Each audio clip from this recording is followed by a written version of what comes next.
Due to copyright, I can't publish many audiobooks on YouTube. At our audiobook novel service, we offer access to over 300 full novels from Pocket FM, Webnovel, Audible, Wuxia, and more, all in high-quality audio format. Each novel is available with a one-time payment only. No subscriptions, no monthly payment, and no ads. Payments via PayPal or Ko-fi. To browse the full list of available novels, message me directly on Telegram or WhatsApp, or check out our full catalog on Discord. Chapter 681. The Illusioned Monstrosity. Northern still couldn't understand how the mere presence of a calamitous Belial would be so threatening when he had fought an apex Belial before. He stood there, frozen in sight, chaos eyes locked at the creature in front of him, which with every second seemed to phase in and out of existence. Its manifestation alone was an utter confusion. Suddenly the creature seemed to move. Hell, he didn't even know. Before he could act, the creature blurred, splitting into a dozen identical copies that surrounded him. Each figure shimmered faintly, their forms bleeding into the shadows like apparitions. Northern's chaos eyes scanned the copies, but their rapid shifts and distortions made it impossible, even for chaos eyes, to pinpoint the real one. The illusions attacked in unison, tendrils of shadow lashing out with precision. Northern spilled into mirages of himself, dodging the attack. The attack was a bit challenging. At first, all others looked like an illusion, but then they looked real yet again. However, Northern could at least make out with chaos eyes the reason. The real attack itself was shifting across several other illusions of it as they all lunged towards him. And that was why he decided that using mirage was the best shot he got. Northern's glowing eyes narrowed as each of his mirages mirrored his movements perfectly, moving in erratic and unpredictable patterns that matched the chaos of the illusions surrounding him. The creature's tendrils recoiled momentarily, sensing the confusion in its prey. Its shifting form paused, as if recalibrating, before the dozen copies launched another assault. Shadow tendrils struck at each of Northern's mirages, their speed and precision cutting through the distorted space with terrifying efficiency. Northern smirked, his chaos eyes flickering as something registered in them. There was something the monster was doing, something very smart.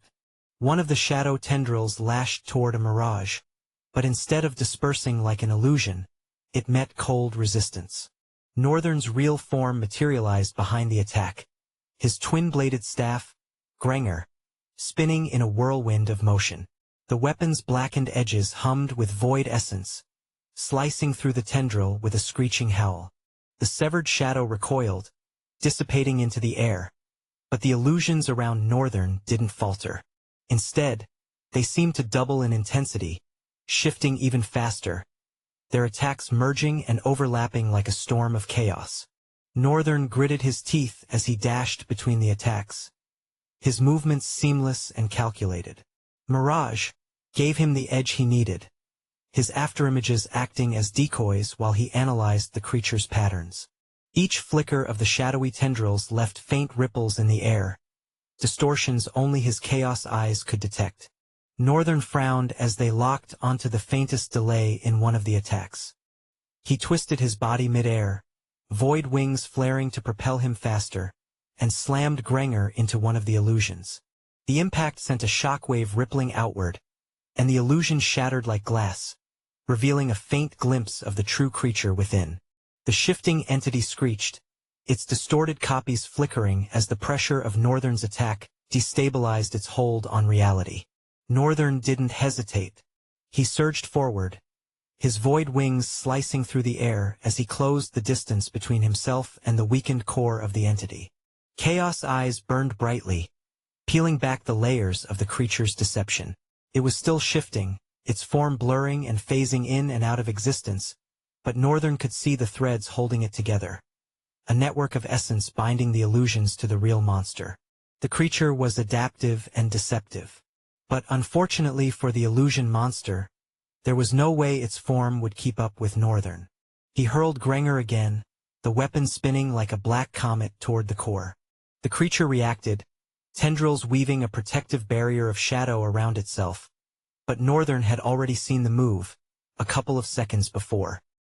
He vanished in a flicker of speed, appearing above the entity, void feathers raining down like a storm of razor-sharp blades. The shadow barrier cracked under the relentless assault, and the creature let out a guttural roar. Its shifting form spasmed violently, and for the first time, Northern could see it fully. Its true body was grotesque, a mass of warped flesh and shadow, its surface rippling with countless shifting faces and limbs. Each movement it made seemed to tear at the fabric of reality, its presence alone a corruption of existence. Finally, Northern whispered, his eyes locking onto the core pulsating deep within the monstrosity. But the creature wasn't done. In a desperate act, it unleashed a wave of pure distortion, the air around it warping and bending as reality itself seemed to fold. Chaos eyes flared as the wave washed over him, his surroundings dissolving into a maelstrom of incomprehensible shapes and sounds. For a moment he was disoriented, his mind grappling with the sheer magnitude of the attack. The creature had turned the battlefield into a realm of pure illusion, where even his chaos eyes struggled to discern reality from deception. Northern steadied himself, cold fog dissipating around him as void aura emanated from him calmly like a beacon in the chaos. The tendrils of distortion reached for him, but he pushed them back with a tremendous release of void aura. Soon, however, chaos eyes began to adapt, tracing the faint threads that connected the illusions to the creature's core. With the taut connection of the threads to the monster, Northern immediately knew what to do. Although it was only a premonition, Northern shot forward, his void wings propelling him even farther forward as he dodged the creature's relentless attacks. His eyes locked onto the threads of energy, and with each strike of Granger, he severed them one by one. The creature howled, its form destabilizing with each thread that broke. The illusions around Northern flickered and faded, revealing the cavern's true form once more. The creature's grotesque body trembled, its tendrils lashing out wildly in desperation. Northern ascended into the air, his wings spreading wide as he gathered his essence for a final strike. The feathers on his wings sharpened, glowing faintly with void essence as they coalesced into a single massive spear of destruction. "I wonder what will happen if I do this," Northern said, his voice cold and final. He hurled the spear with all his might and muttered, "Echo!" The weapon pierced through the creature's core. The spear tore through the creature's core, its trajectory leaving a trail of warped space in its wake. As it struck, the cavern trembled violently, the oppressive weight of the creature's essence collapsing into a deafening roar. Northern's voice echoed, calm and resolute amidst the chaos. "Let's see if you can adapt to this." The spear unleashed its power in an eruption of essence, a pulsating shockwave radiating outward as the attack registered on the monster's body like a connection of combos. The threads connecting the illusions to the core frayed and snapped in rapid succession, unraveling the creature's intricate web of deception. Its grotesque form convulsed, the shifting faces and limbs melting into a swirling mass of shadow. The creature let out a final, guttural screech, its body disintegrating into countless fragments of shimmering darkness that dissipated into the air. The cavern was bathed in silence, save for the faint hum of Northern's void aura. He landed softly, his wings folding behind him, the glow of his chaos eyes dimming slightly as he scanned the remnants of the battlefield. His gaze was sharp and calculating as he surveyed the area for a couple of seconds. Then he sighed and dissolved his wings. Then, the momentary stillness was shattered. From the shadows where the creature had fallen, a faint, eerie ripple spread through the cavern. Northern's eyes narrowed as the ripple expanded, coalescing into a faint, translucent figure. The figure shifted erratically, its form unstable, as if it struggled to hold itself together. "What is this? A second form?" He cursed with a deep frown on his face. The translucent figure spoke, its voice dissonant and layered, like 1,000 whispers colliding. "Who are you? This is a layer that should be impossible to reach." It hissed, its form solidifying momentarily into something vaguely humanoid before collapsing back into chaotic motion. "I don't perceive the heritage. You must be an anomaly." Northern's stance shifted, his fingers tightening around Granger. "What the hell? Since when did a monster start speaking? This wasn't even monster language. It was clear scholastic tongue. That is, whoever the speaking monster was did not just know how to speak their language but had studied rich in it. The figure lunged forward, its movements so erratic and fast that even Northern's chaos eyes struggled to track it. Tendrils of translucent energy lashed out, not physical this time, but aimed directly at his soul. Northern felt the impact, not on his body but deep within, as though the essence of the attack was tearing at the edges of his being. Fortunately for him, he was resistant to soul attacks, although he still felt his soul tremble at the impact nonetheless. The creature's translucent form twisted, the remnants of its voice echoing in the cavern. What a peculiar one you are. But your strength is meaningless against what you cannot touch. Chapter 682. The Reality Trap, Part 1. This is very strange. Perhaps you are not yet able to comprehend how strange. The creature paused, drawing a deep and insightful gaze into Northern's soul through his eyes. He was never supposed to make it this far, not to say an anomaly. Northern raised a brow. Make it this far? More like to the entrance? I understand that humor is a part of human nature, so it does not irritate me at all. Much less a lame attempt such as yours. As the creature spoke, its form shifted again, splitting into multiple translucent forms that danced erratically around the cavern. As much as I want to challenge your take on my sense of humor, I don't think that would be appropriate given this dire situation. What I'm trying to tell you is, I barely made it to the entrance, so it's kind of confusing when you say, made it this far. Silence subdued the atmosphere between them for a while. The illusioned creature's head, which could somehow now speak, slowly turned around the cavern expanse, as if inspecting something. Then its powerful voice pierced the silent darkness, making it throb rather than tear. You are correct. The hefter moved. I think you and I are going somewhere now. The hefter was also what the creature was called, a calamitous belial that powerful. Judging from the way you regard it, you are an external party. Who are you, and what did you do exactly?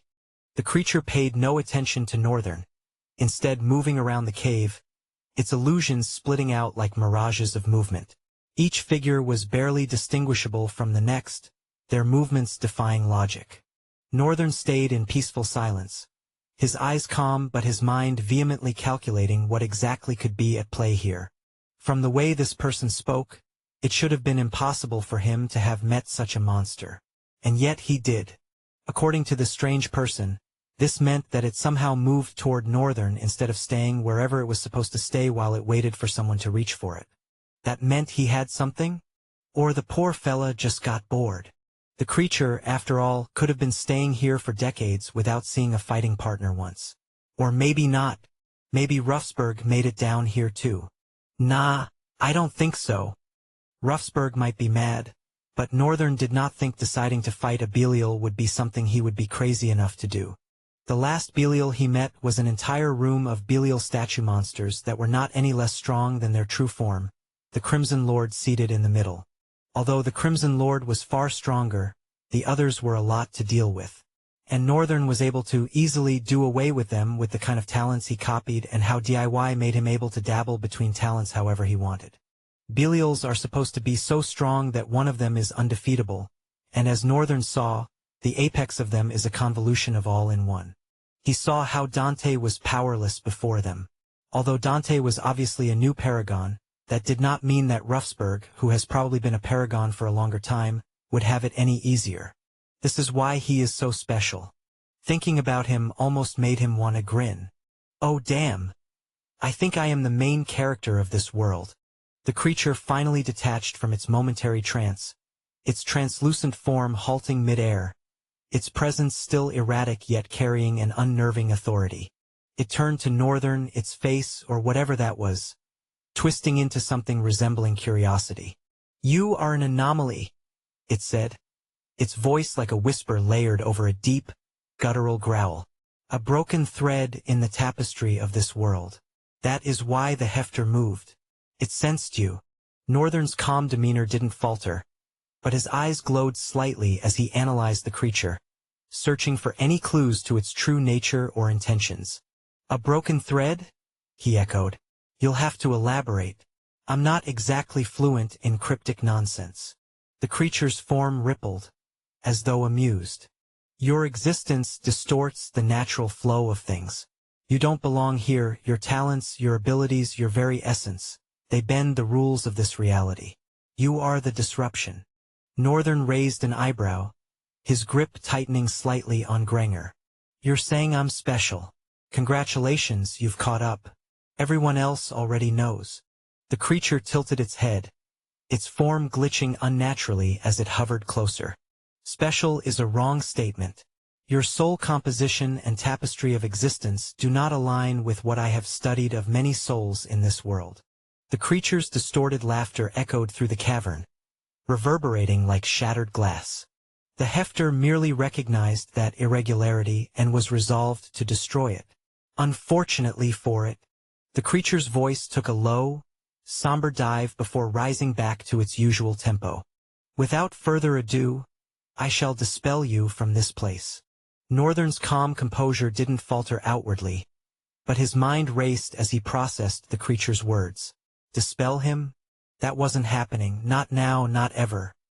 His grip on Granger tightened, and void aura began to ripple faintly around him, an ominous prelude. He was sure. This had to be the dungeon master or something. What he was not so sure about was this Milwa? Or someone else? The translucent creature's form shifted, glitching unnaturally as it expanded, towering over Northern. Its once humanoid features dissolved into a writhing mass of tendrils, jagged limbs, and fractured faces. The cavern itself seemed to bend and warp under the sheer pressure of its presence. Northern steadied his breath, repositioning and grounding himself.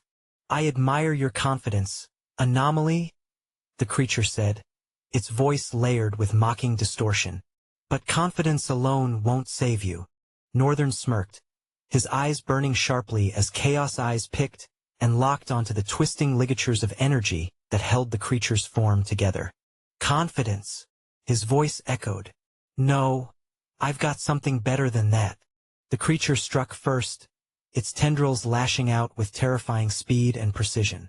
Northern blurred into motion, activating Mirage to split into afterimages.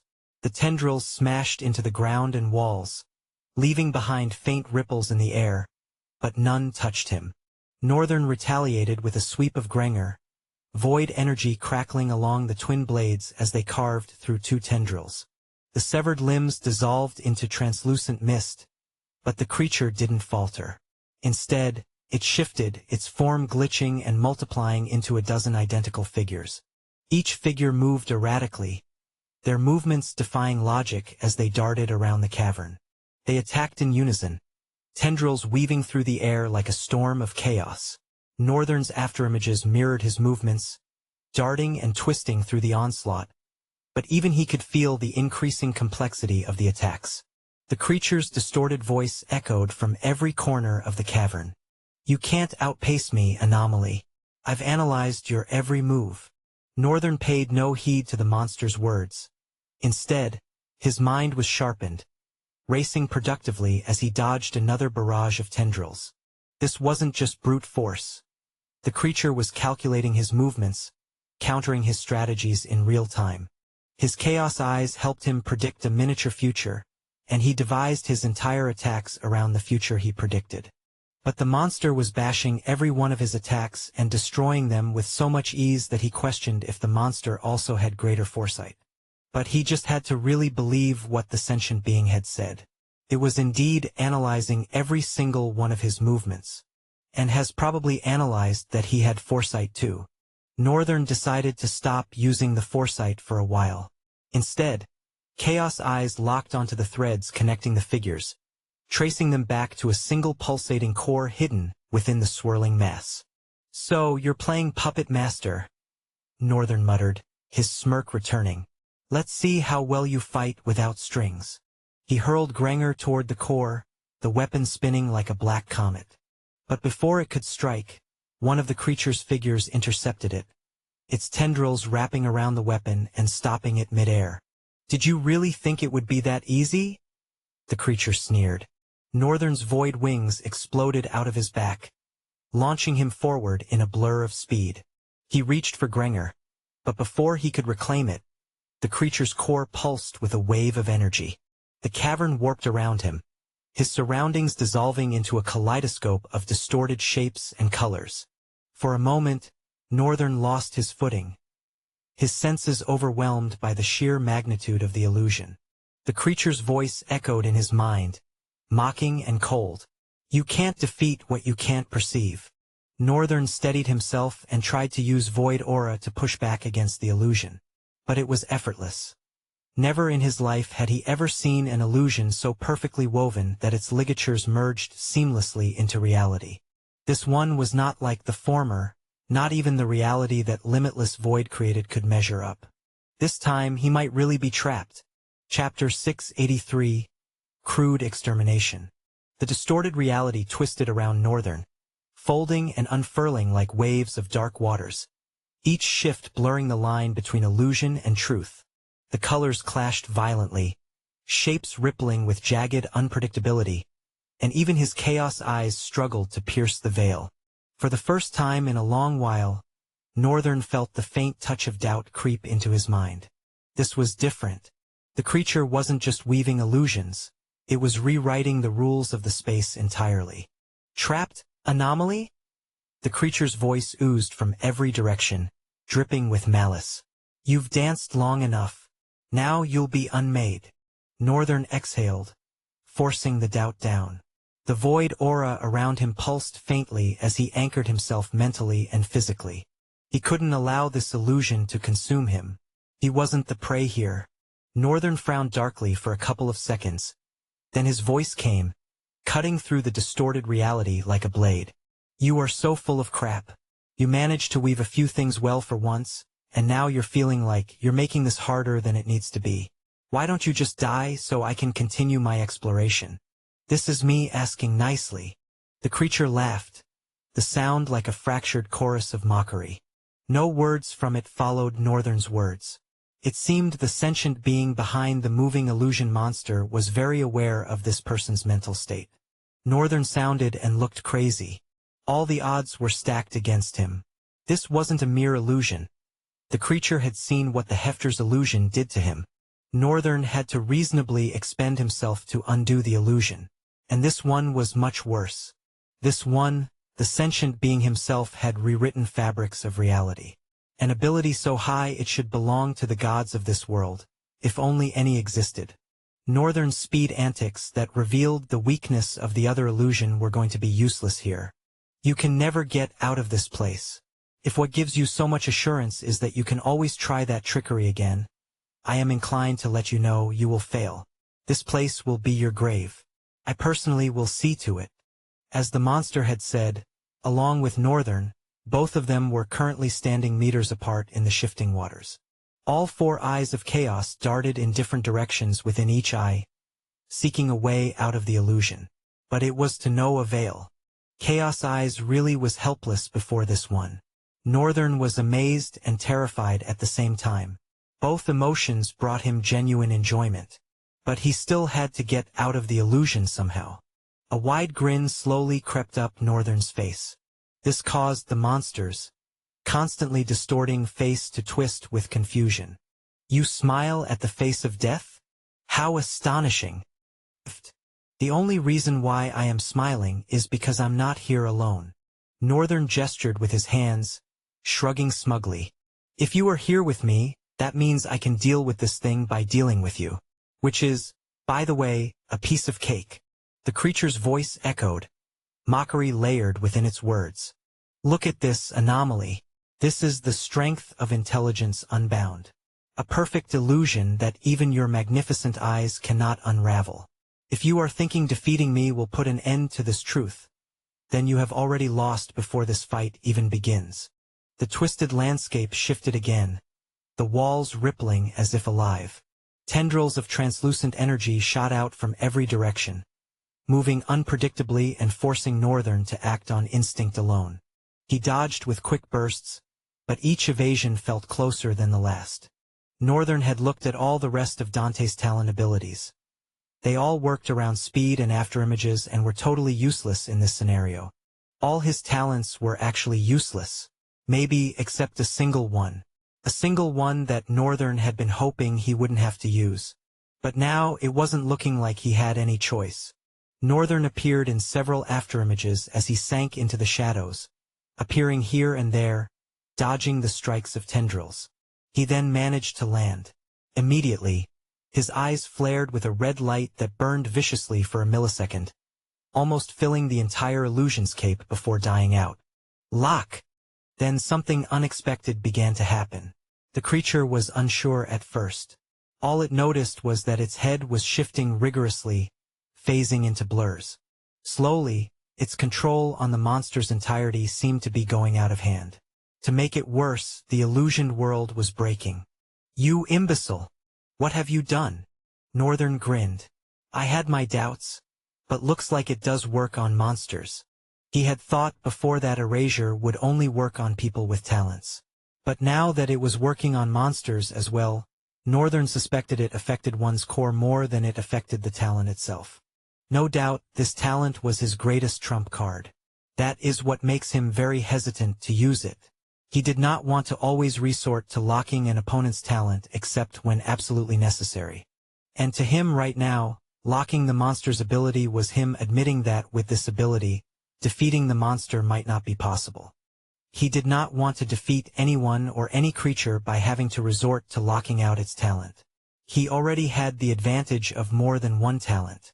Wasn't it unfair to his opponent if he locked out the only one they had?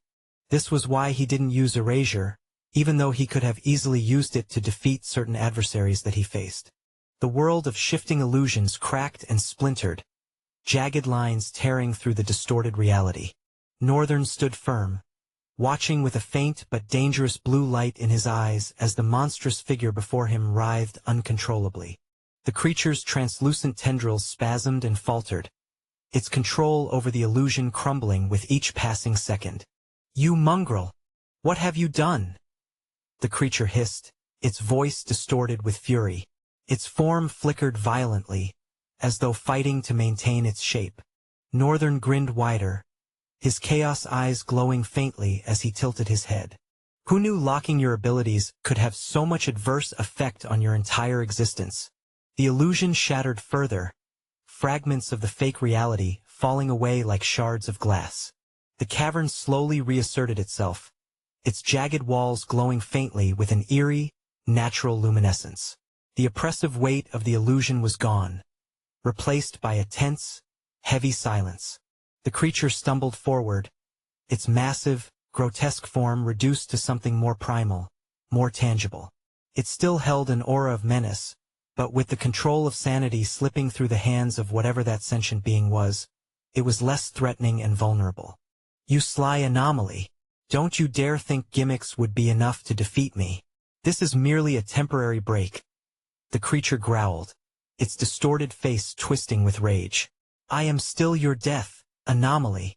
Northern rolled his shoulders, spinning Granger lazily in his hand. "You're welcome," he said, his voice dripping with casual defiance. "But let's be honest, you were scarier when you could not talk." With that, the monster's corpse dropped to the ground, and Northern could finally hear the sound of the system.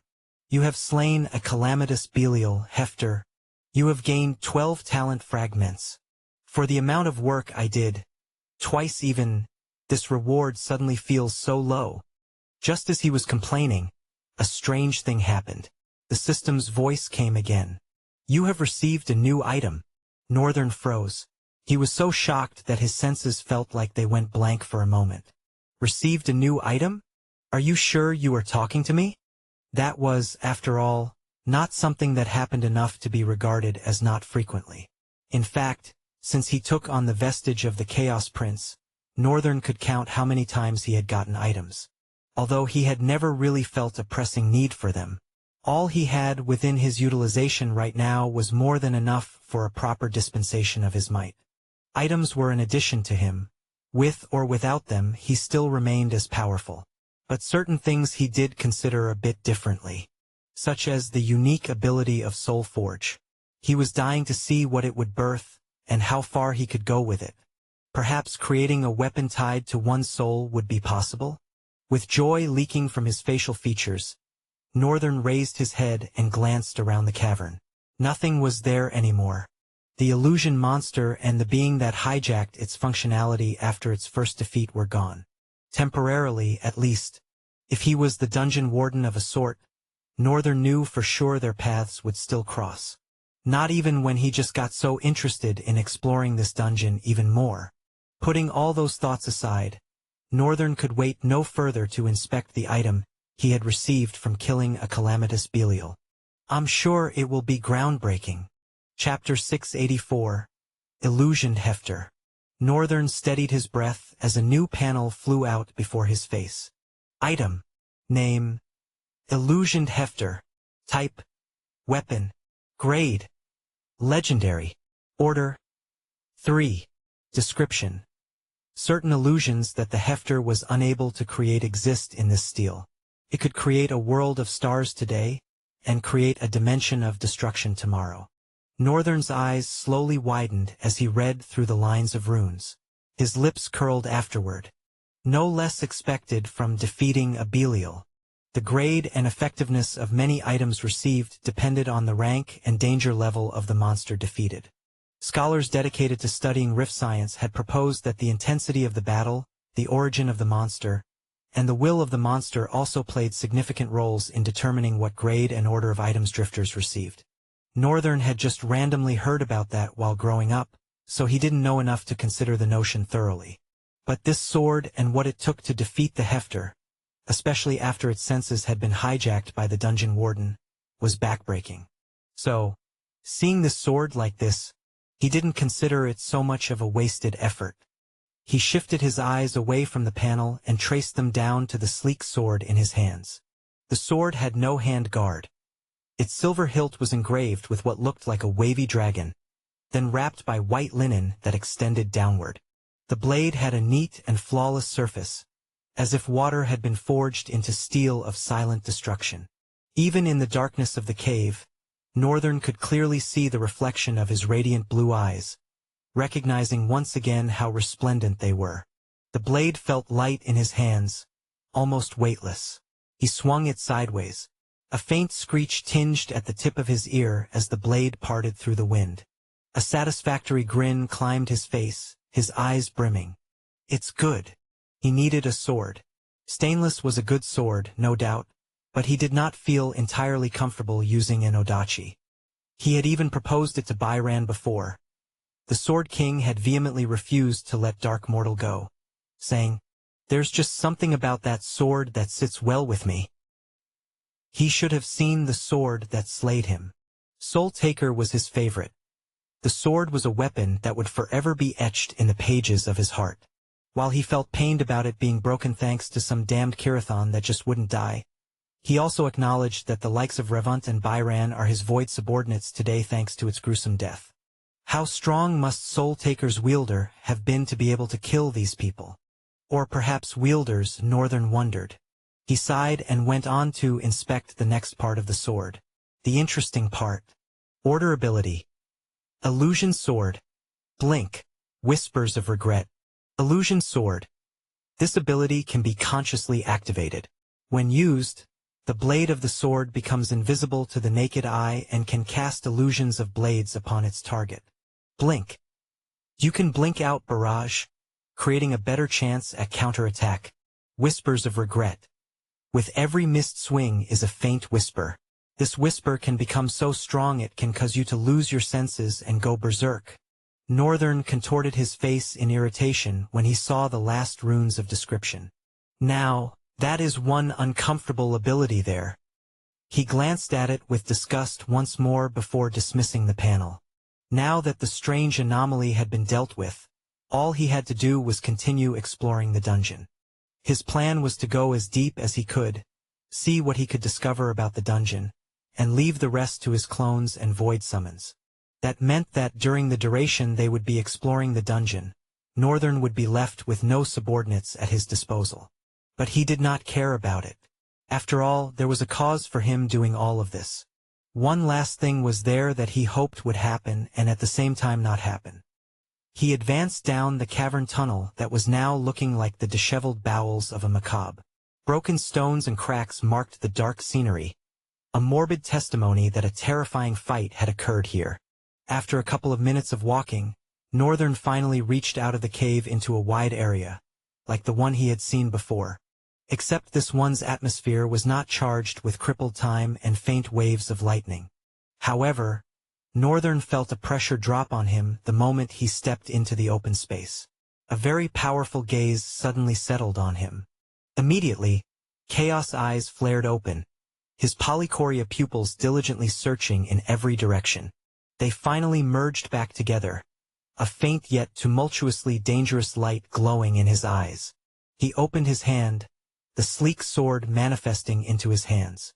He clenched his fist around it even tighter, feeling the almost weightless weight. Using Granger and Stainless had forced him to adapt to heavy weapons and caused him to almost forget how light a sword could be, which was his preference. Northern, in his few weeks of intense training, had learned to put tremendous emphasis on his speed. It was the one thing that he could do as easily as blinking his eyes. Of course, the ability to peer into people's souls and discover their emotions had been a vital effect of his body-absorbing eyes of intent.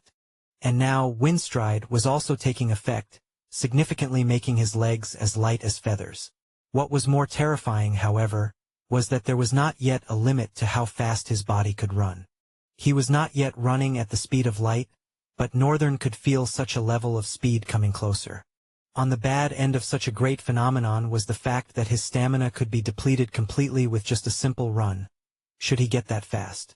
A light sword was bound to ease the future endeavors of weaving an indestructible and vicious combat style. Northern fixed his glowing azure eyes toward the closed wall. The wide area was like an open semicircle. The open part fell to a slope that led one deeper into the dungeon. There were strange blue glowing grass-like plants that were faintly illuminated. Thanks to that and the small wisps of light that flowed, the wide area was not as dark as the tunnel, but was also not as bright as the first wide area Northern had encountered. Not that he cared about any of that now. Northern's eyes were not fixed on the open area. Instead, they were glued to a wall. Slowly, they narrowed to slits, their light tense and dangerous. Then he moved. As expected, his use of ferocious speed in the illusion of the hefter had caused him to grow ferociously. His speed was almost imperceptible. With a single movement, his entire body blurred, vanishing completely before any eyes could follow. A terrifying clash resounded in the cavern. Stones exploded outward with a cloud of dust. A millisecond seemed to slowly pass by. Then a figure flew through the air, crashing into the upper wall on the other side before falling to his knees like an undefeatable king.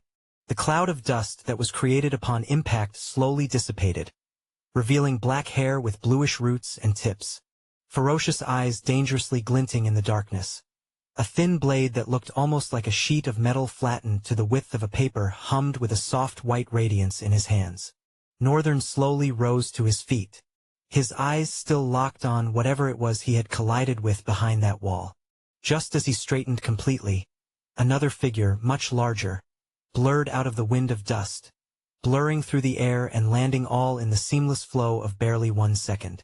The creature stood on 4 limbs, but its forelimbs seemed much larger and taller than the hind. In fact, they carried its entire massive body. It was much larger than the demonic bone jaws Northern had faced before. It was nearly 10 feet tall, easily towering over him with an overwhelming aura. However, Northern had a devilish grin on his face. Disgusting. Ruffsburg really worked hard to fill his damn dungeon with ruthlessly powerful monsters. Chapter 685. The Molten Vein, Part 1. The creature's massive form loomed over Northern, its powerful forelimbs digging into the broken earth, leaving behind grooves that glowed faintly with an eerie red hue.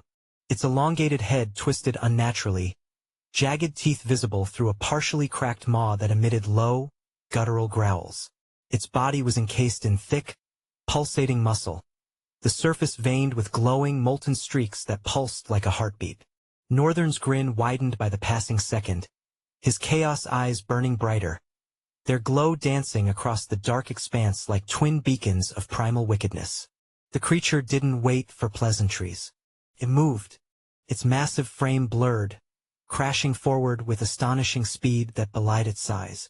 The force of its motion sent shockwaves rippling through the cavern floor, shattering more of the stones beneath it. Northern barely shifted. The illusioned hefter gleamed faintly as it tilted ever so slightly in his hand, waiting for the perfect moment. He watched, every detail imprinted in his mind, every tendon and muscle of the beast exposed to his incandescent blue eyes as the creature lunged. At the very last moment, Northern spun sharply to the side, his body fluid, almost weightless. The creature's claws raked through empty air, the sheer force of the strike carving deep gashes into the ground where he had stood. With a flick of his wrist, illusion sword activated. The blade vanished, becoming one with the shadows of the cavern. Northern stepped forward, a blur of motion, as a streak of phantom strikes lashed out. The creature roared, its massive body jerking back as slashes etched themselves across its shoulders and legs. Yet no visible blade had touched it. The beast's head snapped in all directions, its burning red eyes searching frantically for the weapon, unable to discern where the next strike would come from. "It's beautiful, isn't it?" Northern taunted, his voice echoing with sinister glee. "To fight something you can't see." The creature snarled, its molten veins glowing brighter as if enraged. It slammed its massive forelimbs down, and the entire cavern shuddered. Massive chunks of stone dislodged from the walls and ceiling, raining down like missiles. Northern darted through the chaos, weaving effortlessly between falling debris, his movements precise and calculated. His speed was almost playful, each step landing with delicate yet commanding intent. "Big, fast, and angry. I like it," he murmured to himself, his grin never fading. The creature adjusted, its molten veins suddenly dimming. Northern's eyes caught the shift immediately. The faint pulse of energy along its body had changed. It roared, releasing a concussive wave of force that rippled outward. The air seemed to compress, and Northern felt the impact like a physical wall slamming into him. He staggered slightly. Void force had absorbed the brunt of the blow, but the force of impact still affected him. Before he could fully regain his stance, the creature's massive claws struck out, one raking horizontally and the other arcing down in a devastating overhead swing. Northern's grin twisted into something sharper, almost predatory. His body flickered, activating blink at the last second. The air where he had stood fractured, but his form was already elsewhere, just behind the creature. The blade of the illusion sword revealed itself this time in his hand, glowing faintly with its ethereal light. In a single, fluid motion, Northern struck. The blade carved through the air, its thin sheet-like edges creating a flawless linear cut that seemed to release impacts that lashed out in multiple directions at once. The creature roared in pain, its molten veins sparking as a deep gash accompanied by several smaller ones tore into its flesh. But it didn't fall. Instead, it twisted with unnatural speed, its massive forelimbs swinging back. Northern barely ducked in time, the claws grazing past him, close enough for him to feel the heat radiating from the creature's molten streaks. "Oh, you." His voice rang with dark amusement. The beast's molten veins flared again, this time erupting in violent bursts of liquid flame. The glowing streams arced through the cavern, leaving trails of smoldering destruction. Northern moved faster, his feet barely touching the ground as he evaded the fiery assault. The glowing grass and faintly luminescent plants around the cavern shriveled instantly under the heat, their remains turning to ash. The beast snarled, shifting into a full rampage. Its strikes became less calculated, more savage, its claws tearing through the ground, walls, and air in a relentless flurry. Northern dodged and countered, his movements a symphony of chaos and grace. The illusion sword left a white trail in its wake, each strike drawing fresh roars of pain from the beast. But Northern felt it, the drain on his stamina. Aside from the explosive, although strategic, use of his speed, His stamina was already way below half. And now it was getting even worse. The beast was massive, its endurance seemingly endless. Every dodge, every counterstrike, every faint burst of blink and illusion sword chipped away at his reserves. He gritted his teeth, his eyes flickering momentarily as exhaustion nipped at the edges of his focus. And the creature noticed. It roared, its molten veins surging brighter than ever, its body radiating an oppressive heat that distorted the air around it. It lunged again, its claws coming down with a force that cracked the ground. Northern blinked out of range, reappearing mid-air just above the beast. He twisted, bringing his blade down in a vertical arc. The illusion sword connected, carving a deep gash across the creature's back. But instead of recoiling, the beast pivoted sharply, its jaws snapping toward Northern with terrifying speed. Even with void force, the force of the bite sent him flying across the cavern. He slammed into the wall, his breath leaving him in a sharp gasp. The creature's molten veins pulsed ominously as it advanced, its massive frame casting a long shadow over Northern. For a brief moment, Northern's grin faltered. Then it returned sharper than ever. "All right?" he said, pushing himself to his feet, his voice low and dangerous. "No more playing around." He raised the illusion sword, its invisible edge shimmering faintly as his chaos eyes came to be and locked onto the creature's glowing veins. Void tendrils surged, wrapping around him like tentacles of a living entity. "Let's finish this." The cavern groaned under the weight of their battle, as if the dungeon itself were straining to contain the forces clashing within it. The beast roared again, a sound that seemed to shake the very bones of the earth. Its molten veins pulsed brighter, the fiery glow intensifying until it spilled across the dark walls like veins of lava. Northern stood tall, his posture steady, but his grin had narrowed into something sharper, more calculated. He could feel the oppressive heat radiating from the creature. Even his aura was flickering as it strained to buffer the scorching air. Northern fixed a stern gaze on the creature and gripped the illusion hefter tightly. His eyes blazed with an almost feral intensity as he studied the beast's movements, every flare of its molten veins, every ripple of its dense muscle mass. Then the beast slammed both of its massive forelimbs into the ground with a thunderous crack. For a split second, nothing seemed to happen, but Northern's chaos eyes caught it. Energy surged from its core, spreading outward in rapid, branching patterns. The floor beneath Northern's feet glowed, molten veins spreading like a network of fiery roots. The heat surged, oppressive and suffocating, and the air itself seemed to shimmer with deadly intensity. From the ground erupted violent streams of liquid flame, arcing upward in chaotic bursts. The glowing veins exploded in successive waves, creating a network of fiery geysers that turned the cavern into a storm of molten destruction. The once dark expanse was now bathed in blinding orange and red, the heat threatening to consume everything. Northern reacted instantly, blurring out of harm's way as the ground beneath him erupted in a violent spray of molten energy. He reappeared afar, void wings spread out and lunging him into the air after he twisted away from another explosion. The beast didn't let up. It roared again, and the flames responded, the molten veins spreading farther and faster, their explosive bursts growing more erratic. The cavern was becoming a death trap. "Persistent bastard," Northern muttered, his voice tight. His stamina was dwindling, and the relentless assault of the creature's area of effect attack left little room for counterstrikes. The oppressive heat made every movement heavier, void force working overtime to shield him from the environment alone. Northern darted between the geysers, his speed almost imperceptible, but even with his precision, the molten explosions were closing in. One burst caught him just as he shifted, the edge of the flame grazing the thin air on the shoulder of his armor. Although the flame was thrown away, the heat seared through his invisible defense, the pain sharp and immediate. He gritted his teeth, his body twisting to recover mid-air, but the attack had thrown him off balance. Another geyser erupted dangerously close, forcing him to use blink again to avoid being incinerated. The creature advanced, its massive frame moving with surprising speed through the chaos it had created.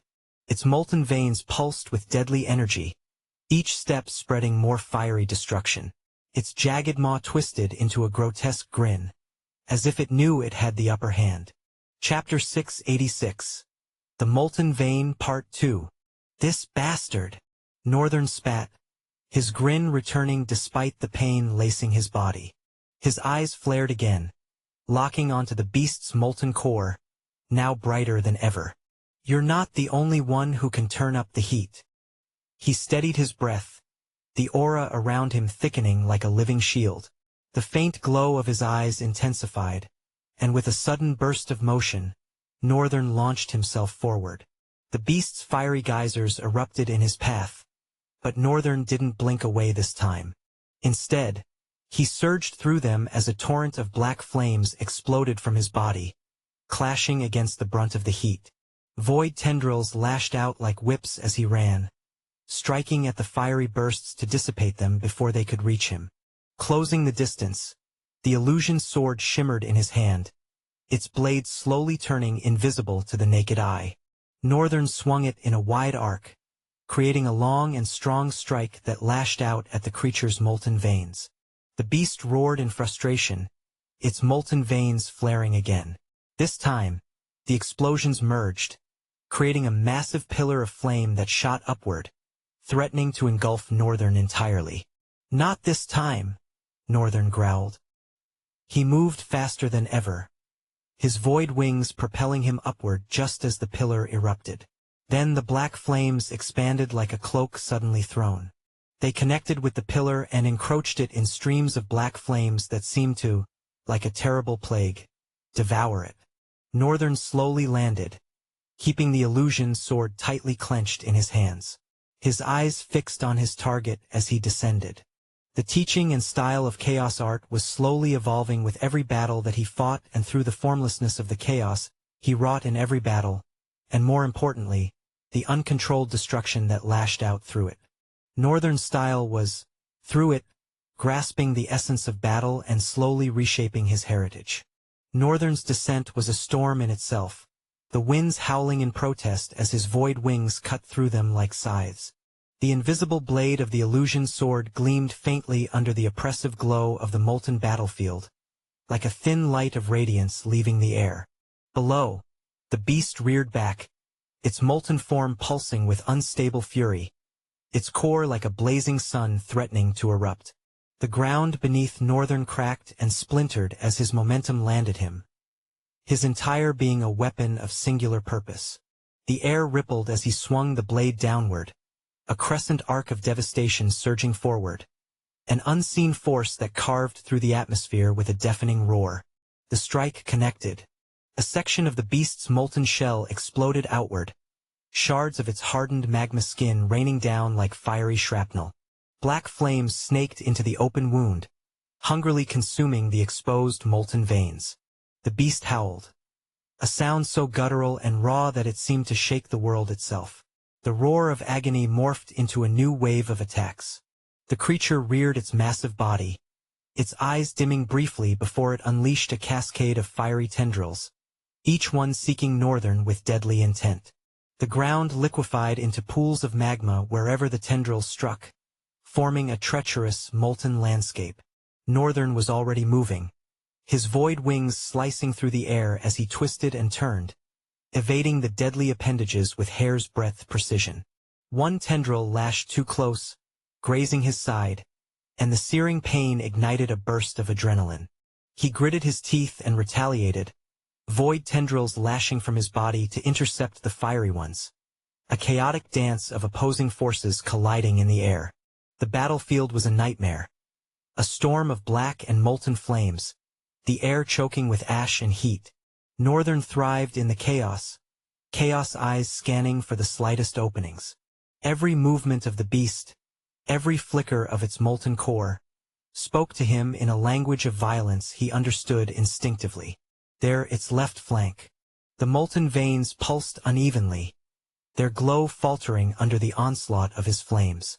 He surged forward, faster than thought, a blur of void and chaos. The illusion sword arced again, carving through the air silently. This time, the blade struck deep, severing a molten limb in one fluid motion. The beast's roar fractured the heavens as it stumbled, its massive frame crashing into the earth, sending molten shockwaves rippling outward. But the battle was far from over. The beast's core flared brighter, its molten body convulsing as it began to transform. Its shattered limb regenerated in an instant, but it wasn't the same, no longer molten, but a grotesque crystalline structure radiating heat and light. The transformation spread like wildfire, its entire body crystallizing, becoming sharper, harder, more lethal. Northern's chaos eyes narrowed. What the hell? The crystalline behemoth charged, faster than before, its new form refracting light into blinding bursts that disoriented Northern's vision. It swiped with a claw that shattered the ground where he'd been moments ago. Northern barely dodged, his void wings straining to maneuver against the onslaught. The beast wasn't just faster, it was smarter. Its attacks were calculated now, each strike hurting him into tighter quarters, its crystalline claws slicing through his black flames as though they were paper. A sharp pain lanced through Northern's leg as a shard of crystal got in between them mid-dodge, causing his movement to falter. If not for void force, the crystal would have probably embedded deeply. He stumbled, falling into a roll to avoid a follow-up strike, the molten ground threatening to sear his armor. His breath came in ragged gasps, struggling to catch up with his movement. Northern slowly stood up, a grin forming on his face. "And this bastard is supposed to be a catastrophic behemoth," he muttered. Once again, he could not help himself paling at the comparison of both monsters. Could it have been that the other rift was weaker than this one because it was, after all, somehow manipulated? Or did Ruffsberg do something to get such insanely strong monsters? It was insane and stressful to think about, and Northern did not even have a second to do that, for the molten vein, now crystallized, was upon him again. To make things worse, his stamina had hit rock bottom. Right now, he tried moving his legs and felt like they were being pulled back by an entire mountain. Chapter 687. Strange Happenings. The beast lunged, its crystalline claws cutting through the air like the edges of a guillotine. Northern forced his legs to move, each step like dragging chains through quicksand. His void wings flared, propelling him backward just enough to avoid the claws, which slammed into the ground with a deafening crack. Shards of molten rock and crystal shot outward. Northern hissed, gripping the illusion sword tighter. His breathing was shallow, his muscles burning with every twitch. But his grin didn't waver, it never did. "Guess I'll just have to drag myself through this." The beast didn't wait. Its crystalline body shimmered, light refracting in violent bursts that struck Northern like 1,000 tiny needles in his eyes. It charged again, each step leaving deep, molten craters in its wake. Northern's instincts screamed, and he twisted to the side, narrowly avoiding a swipe that would have bisected him. The wind from the claw's swing hit him like a wall, slamming him into the ground. He rolled instinctively, dodging the follow-up strike that shattered the spot where he had landed. The force sent molten debris spiraling skyward, and Northern used the momentum to push himself upright. His void tendrils lashed out blindly, striking the beast's flank and forcing it to recoil momentarily. Northern seized the opening, even as his body screamed in protest. His wings propelled him forward, a streak of black flame trailing behind. The illusion sword shimmered faintly, barely visible, but its hilt hummed in his grip, a deadly whisper waiting to be unleashed. He slashed low, aiming for the beast's legs. The blade connected with a crystalline joint, the impact sending vibrations up his arm. A jagged crack appeared, faint but growing as Northern poured his remaining strength into the strike. The beast roared, its molten core flaring brighter, and swung its tail in retaliation. Northern ducked, the tail passing inches above his head and smashing into a nearby outcrop. The resulting explosion of molten rock painted the battlefield in a fiery orange glow. He didn't pause, driving the illusion sword deeper into the crack he'd created. With a surge of black flames, the blade's unseen edge cut through the joint, severing one of the beast's legs. The beast toppled momentarily, its balance disrupted, but it recovered with alarming speed. Its crystalline body twisted unnaturally, the remaining limbs compensating as it reared back. Northern barely had time to leap away before a massive claw slammed down where he'd been standing, the impact sending a shockwave that nearly threw him off his feet. His breaths were ragged now, his vision swimming. The molten battlefield felt like it was pulling him under, the heat sapping what little strength he had left. But Northern's chaos eyes locked onto the beast's soul cores. They pulsed erratically, flickers of molten energy spilling through cracks in their crystalline shell. They were weakening, he could see it. It was possible to kill the beast. He just needed one more opening. The beast roared, its molten veins glowing brighter as it began to charge another attack. The air around its core distorted, waves of heat warping reality itself. Northern's instincts screamed at him to move, but his legs felt like lead. His void wings fluttered weakly, struggling to lift him off the ground. "Not yet," he muttered, forcing himself to stand straight. The illusion sword flickered in his grip, almost mocking him with its faint presence. "Not yet, you bastard." The beast unleashed its attack, a concentrated beam of molten energy that tore through the battlefield like a blade of fire.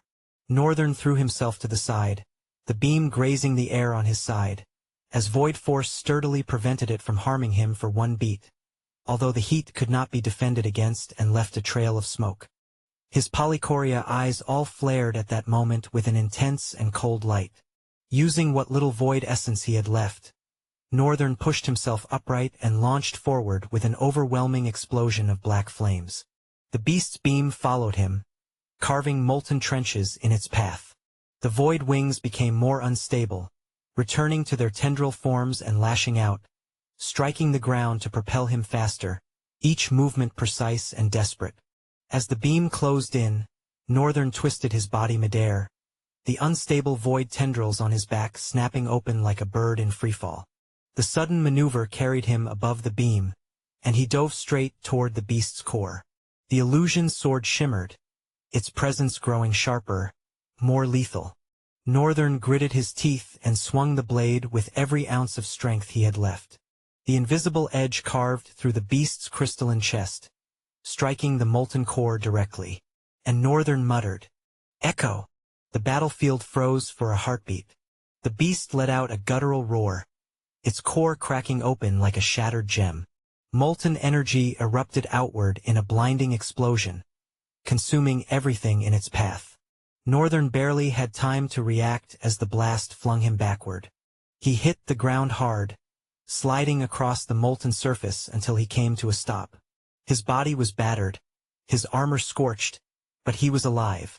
As the light of the explosion faded, Northern pushed himself up on trembling arms. The beast was gone, its crystalline body reduced to fragments that glittered faintly in the dim light. The molten battlefield was eerily silent, save for the crackling of cooling rock. Northern then looked down just in time, as it was delivered onto him. "You have slain a catastrophic behemoth, molten vein. You have gained 14 talent fragments." Northern let out a shaky breath, a faint grin tugging at his lips. "One hell of a fight," he muttered, his voice hoarse.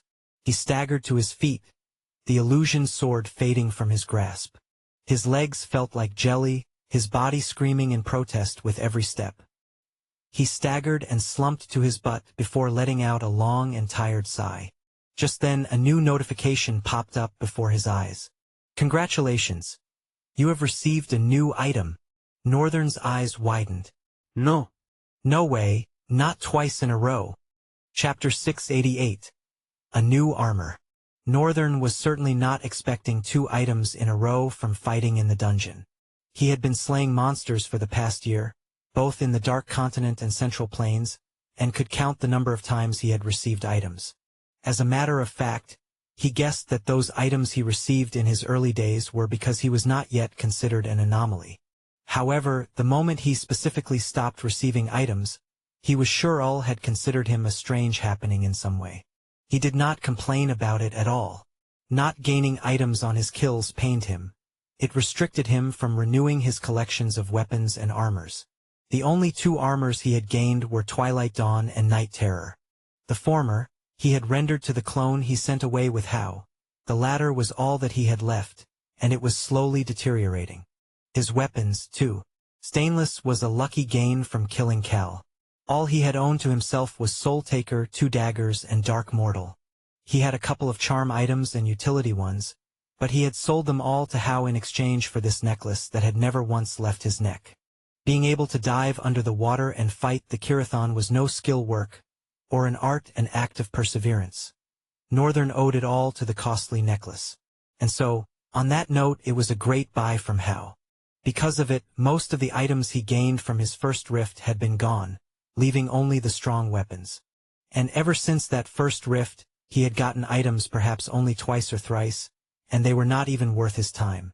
They wouldn't be worth anyone's. Sucking in his breath and letting it out, Northern propped himself up and managed to cross his legs on the ground while he checked what the good item could be. He summoned mentally and the panel came to life. Item. Name. Molten Vein. Type. Armor. Grade. Heroic. Order. 2. Description. Born from the depth of heat, is a will fierce enough to burn even the intangible. Order ability. Heat absorption.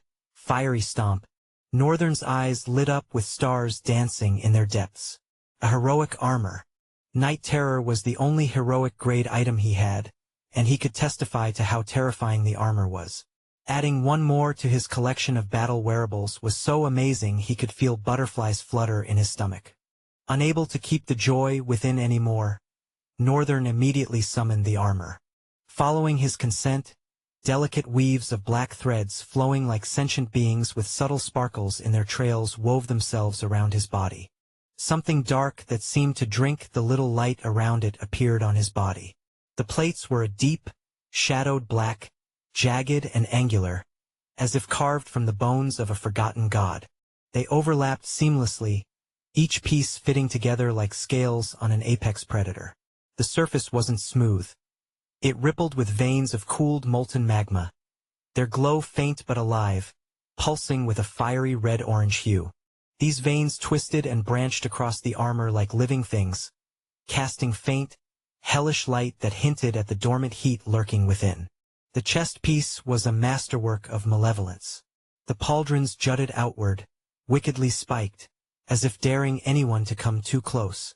From the shoulders, the veins of magma ran down the arms, creeping across the gauntlets that ended in clawed fingers, each tip honed to a lethal point.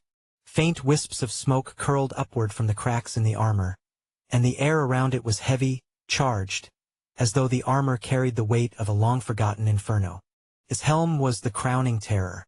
Sleek and sharp, the visor concealed his face entirely, save for the faint, flickering glow of magma-like light behind the slits, resembling predatory eyes burning with restrained fury. A plume of crimson flowed from the back of the helm, not like hair or fabric, but more like liquid fire, writhing and shifting with a life of its own. It added an unnatural elegance, a cruel majesty that only amplified the fear it commanded. Downward, the veins of magma continued to crawl across the greaves, pooling faintly at the knee guards, which were adorned with jagged spikes.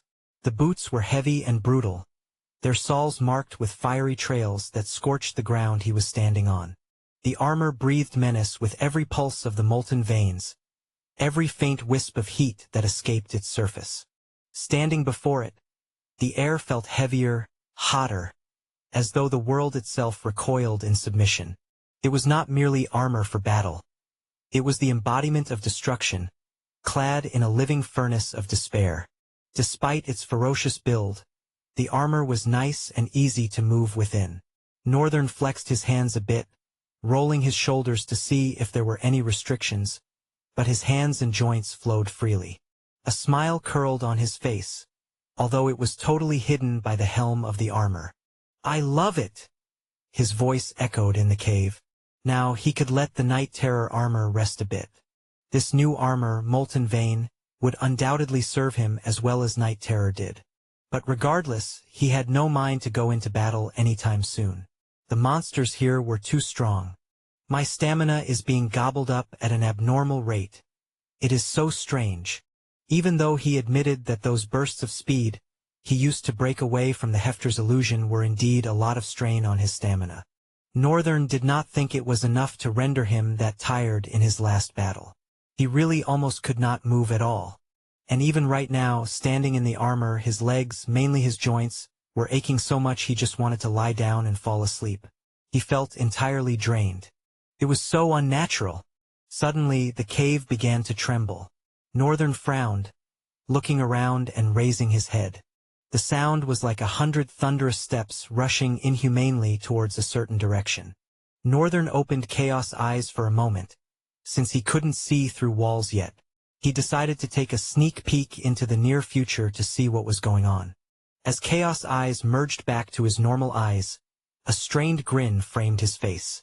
Oh well, my clones and those guys will take it from here.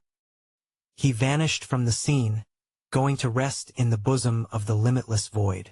Chapter 689. Void Summon Candidates, Part 1. Northern laid on the throne seat, crossing his legs on one armrest and leaning his head on the other. His eyes closed, subtly seeking the depth of rest, but his mind was awake as the twilight, rummaging through a couple of things. He still could not forego the fact that he gained 2 items from being in the dungeon, and those 2, a legendary grade and a heroic grade. Couldn't be by coincidence. First of all, and he had been wondering since he entered the dungeon, would Ull allow such a phenomenon as the dungeon to be? No. There's no way that bastard would do that.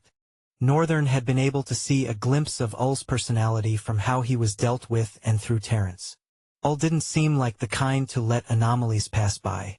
If she couldn't erase it, she would undoubtedly restrain it in every way she could, such as in his case. He was convinced that the reason he could not gain items from his kills was because Ull wanted to restrict his ways of growth in all the ways she could. Unfortunately for her, he didn't operate on the principles of soul essence and did not even need a soul core to get stronger. Hence, her options were limited to that one restriction she placed on him. However, here in the dungeon, that one restriction was not working. It had to mean one thing. Northern slowly opened his eyes, their azure hue faintly glowing as his thoughts got clearer. Of course, there was no way they would build such an ominous thing under Ull's nose and she would let it be. That means she either did not know about its existence, or she knew and let it be nonetheless. Northern did not think a supposed guardian of a world would do the latter except if it benefited her will. But the question in that regard would be, what is that regard and how does this benefit it? That he had no answer to, and it seemed even very difficult to answer. The other thing, however, that one leaned on the easier side. Somehow, Milwa had managed to discover a way to hide this from Ull. Now, that seemed like a more plausible notion. However, the question of how still existed. Northern narrowed his eyes. For some reason, his mind suddenly went to the sea of crimson clouds and what he had seen. Those eyes. Even though all that were left of them were fragments in his memories, Northern still couldn't shake off that cold fear that crawled through his body. He had no idea what it was. Meeting its gaze was already enough horror. He couldn't even dare to glimpse into its soul and see its identity. He couldn't. He carried himself up promptly and shook his head, vehemently shoving the image to the backyard of his brain, if possible completely out of his head. Currently, Byran, Jesai, Linus, Black Mamba, and Revunt, along with 5 of his clones, were in the dungeon fighting monsters and progressing deeper into the dungeon. And he was gaining talent fragments from all of them. When he became a master and his soul summons gained the opportunity to advance on their own, a couple of changes also happened within his soul. Usually, Northern could gain talent fragments when he used his clones as a propagation for soul summons manifestation. But after becoming a master and the soul summons gained a feature that allowed them to advance towards a level called spectras, from whence they become a void summon on their own, Northern could not gain talent fragments from them anymore. Because the ways for soul summons to gain achievement points for their advancement towards a spectra was being chosen by him either for summoning to fight or delegation of duty. The more he chose a particular summon, the more the achievement points of the summon rose, and when it eventually hit 100 they became a spectra. At the state of a spectra, the thread that tied to the void became a bit thicker, but not thick enough to renounce their faint reality as a soul summon. From that point forward, progression was solely dependent on the personality and will of the limitless void itself. Some values of qualifications it chose were the monster's strength and will, its loyalty. Even though all the monsters were loyal by default to Northern, he was their slayer. In the depth of their soul, there was bound to be a faint light of vengeance. For those that managed to extinguish this light completely, it chose, and for those that didn't, it neglected. Now, this was especially difficult because the spectres themselves were not aware of this light. Its level of difficulty was also the reason why, so far, there were only 5 spectres that were ready and eligible to become void summons, and were waiting for his permission, because the clones, when he merged them with soul summons, could no longer give him talent fragments was why he did not do it and decided to just send his void summons. And his void summons fed on the souls of monsters to grow, while the harvested and broken down talents were sent back to him as talent fragments. Northern could continually hear the boring voice of the system as it announced the influx of talent fragments. He straightened his back a little bit and looked forward. I should take a look at the 5 that are ready to become a void summon and get it over with once. After that, I'll go to my room, sleep, shower and step out. Northern nodded subtly and summoned the eligible monsters. In front of the bluish-black flames, 5 silhouettes appeared, their forms almost unstable, as though black flames were molded into forms. Northern took a look at the first candidate. Name Shard Creeper. True name? None. Attributes? None. Attributes ability? None. Danger level? Disaster. Soul rank? Beast. Loyalty points? 100/100. Talent? Nil. Talent class? Nil. Talent ability? Nil. Do you want to grant this spectra the permission to become a void summon? Northern sighed. The response tinged at the tip of his tongue, but for some reason was quite heavy. He wondered what the changes would be. He was very anticipative. After a few seconds, he eventually answered. Yes. Chapter 690. Void Summon Candidates. Part 2. Immediately after he gave his answer, a viciously thick black flame enveloped the first creature form towards the left. Northern patiently watched the sinister flames dance as though their plumes were rejoicing. After a few seconds, the flames calmed down, subtly revealing the visage of the monster as it reduced, and until it was no more. Northern's lips parted slightly upon seeing the monster. Standing before his eyes was a 4-legged creature that radiated an otherworldly, and as a matter of fact, familiar presence. Its body was as though it was sculpted from ancient stone and gilded in golden armor.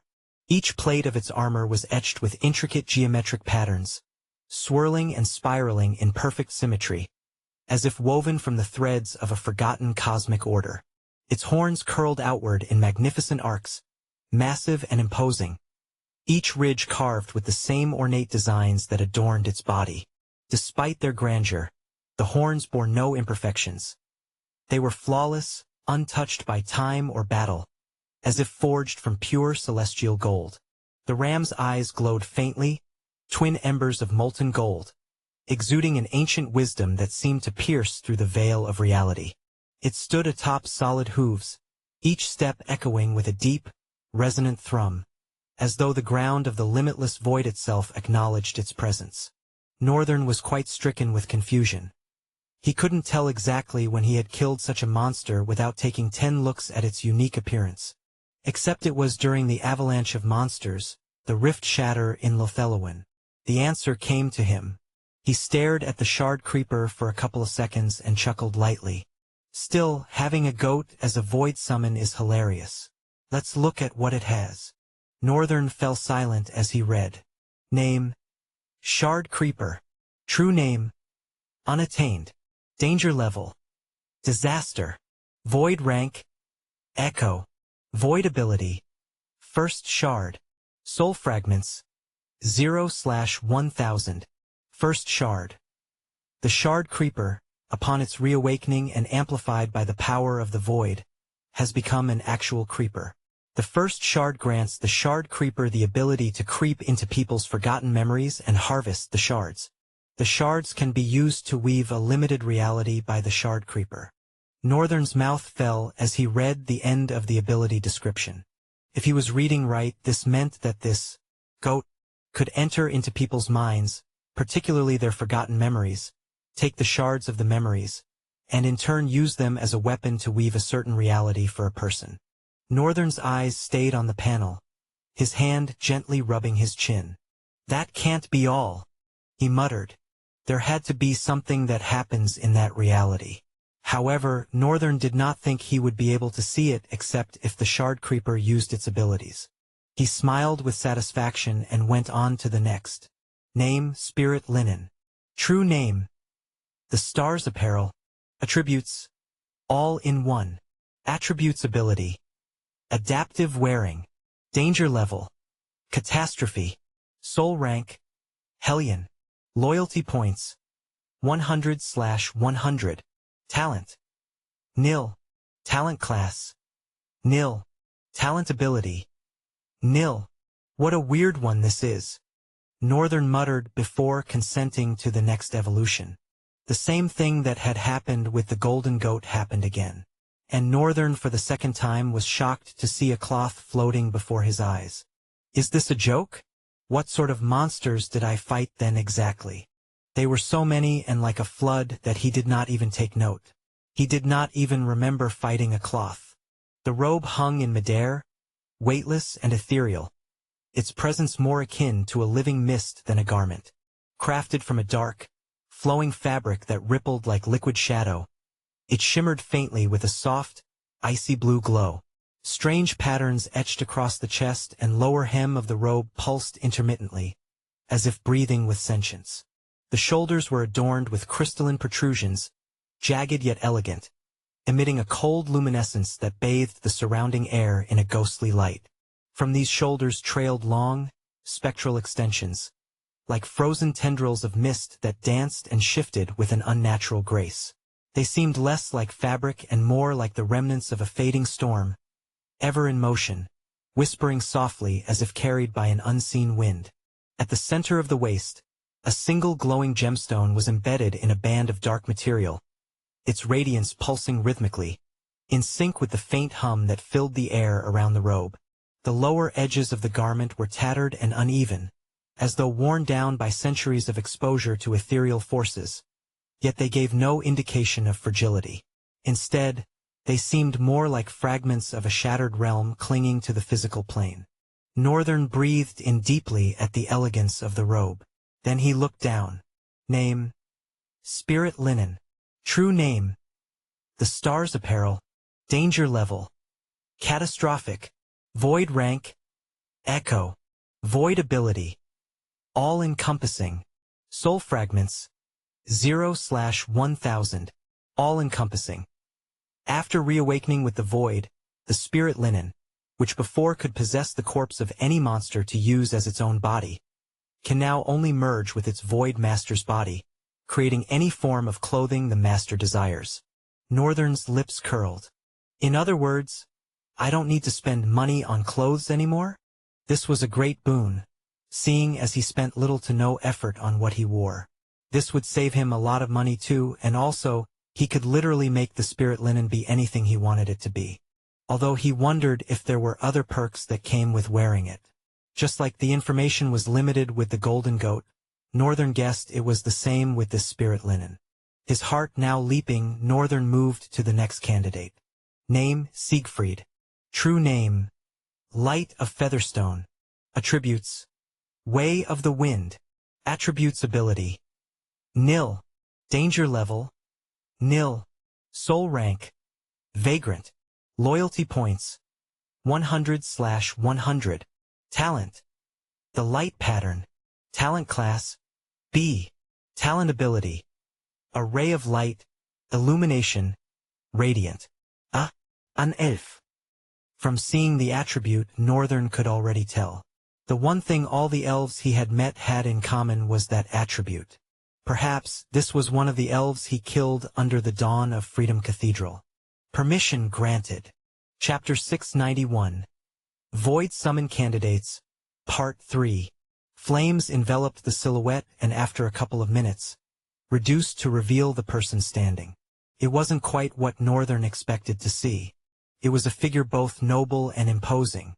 A glowing white cloak, unmarred by battle, flowed like water around his shoulders, pinned by a silver emblem in the shape of a radiant star. Beneath the cloak, his dark attire fit snugly, practical yet dignified, emphasizing agility without sacrificing protection. A belt with a silver crest rested around his waist, its intricate design hinting at a heritage steeped in valor. His gauntlet-clad hand gripped the hilt of a magnificent sword, its blade forged from what seemed like liquid light. The sword blazed with a golden radiance as if imbued with the very essence of a sun. Its ornate guard curved outward like the wings of a celestial being, framing the hilt in an intricate, golden lattice. The helm he wore concealed his face entirely, its vertical slits revealing nothing of the man within. The polished steel caught the warm blue light, giving the impression of a sentinel forged from both fire and starlight. Despite the anonymity of the helm, an undeniable presence emanated from him, calm, resolute, and unwavering. Northern did not also remember fighting this one, especially with the sword. Maybe the person at the time chose not to use the sword, because he was certain it would have rung a bell if he had seen the sword somewhere. Name: Siegfried. True name: Light of Featherstone. Danger level: nil. Void rank: Echo. Void ability: Radiant. Soul fragments: 0/1000. Radiant. After being reawakened by the void, Siegfried, who used to be an elf, has become a void elf. His strongest ability, Radiant, has been amplified by the void. Now he can create a stable sort of light using the ability. Northern slowly nodded. I see. So he could not do that before. The power of the void was tremendously boosting their innate ability, making them way stronger than they already were. Oh well, good thing for them they were killed by me. Northern grinned and finally moved on to the last one. Name: the Crimson Lord. True name: the Plague of Blood. Attributes: Blood King. Attributes: ability: regeneration. Danger level: hazardous. Soul rank: Belial. Loyalty points: 100/100. Talent: nil. Talent class: nil. Talent ability: nil. Northern paused for a bit. Am I reading wrongly? He was sure he wasn't. First of all, he was quite surprised because it had only been a while since he fought and defeated the Crimson Lord, and yet it was already ready to become a void summon. But he trusted the limitless void as much as he trusted himself, so there was no error in that regard. What he doubted, however, was the creature's danger level. While it was alive, he was very sure that the Crimson Lord was an apex-level Belial. He even checked and confirmed it. However, now he was seeing a different thing. Something was suddenly smelling fishy. Something that he felt he was bound to know more of when he began to conquer all the rifts of plagues. Northern shoved all worries behind. He couldn't help it because before him stood a Belial rank monster, about to become his void summon. He smirked smugly at himself. Darn. Just how more overpowered can I get? Evolve right away. With echoes of joy, his voice resounded in the palace. Immediately, the last silhouette was enveloped by flames and soon, the flames subsided, revealing the towering crimson Belial. The figure loomed like a crimson nightmare given form, a manifestation of war and ruin. Its entire body, draped in flowing robes of deep scarlet, seemed to pulse faintly, as if the fabric itself was alive and imbued with the essence of fresh blood.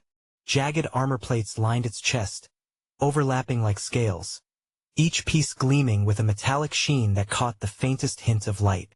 The armor was carved with fine designs, etched in black, that seemed to drink in the surrounding shadows. Its shoulders flared outward, casting long, jagged shadows that swayed with an ominous grace.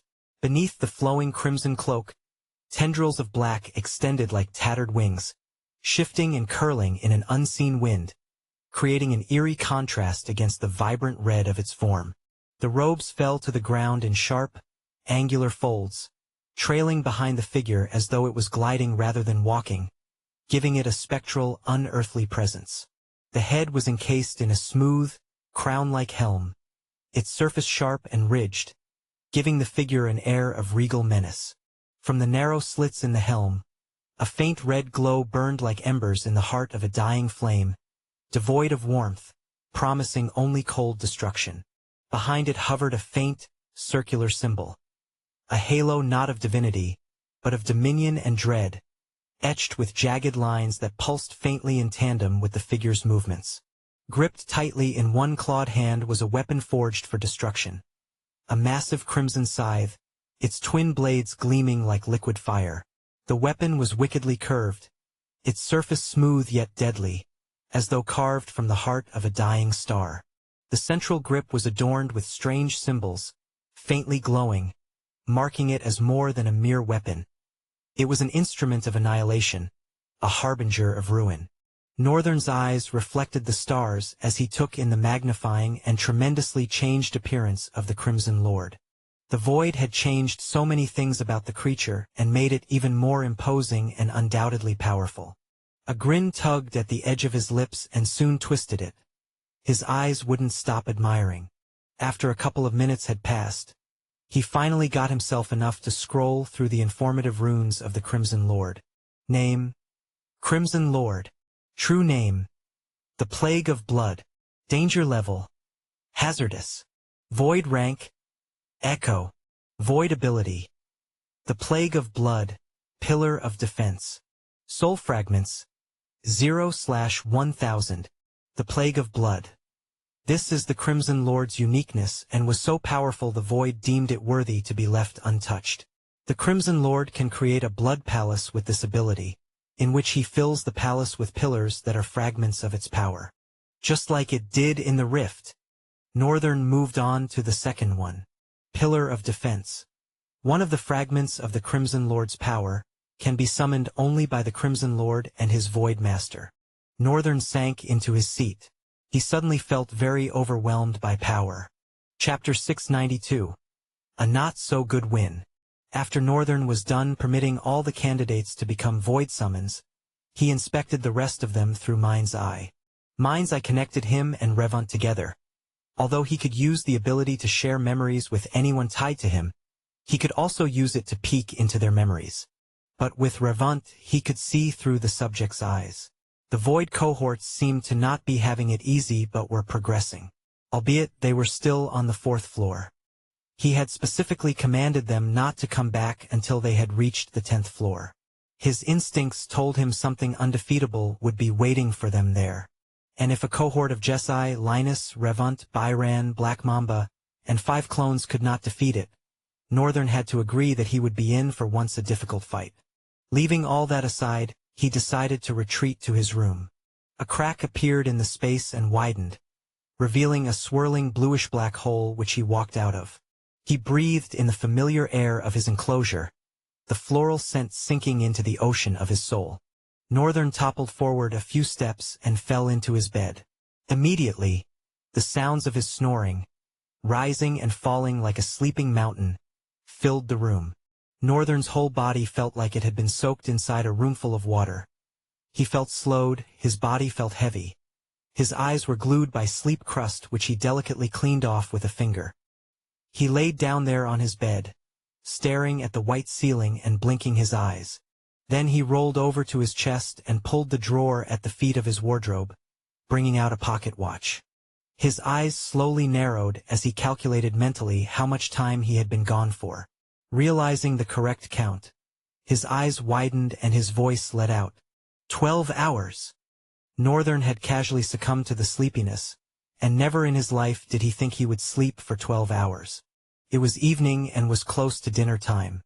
I have not eaten for about a day? Perhaps even more than that. Northern had not been keeping tabs on time since he was in the dungeon.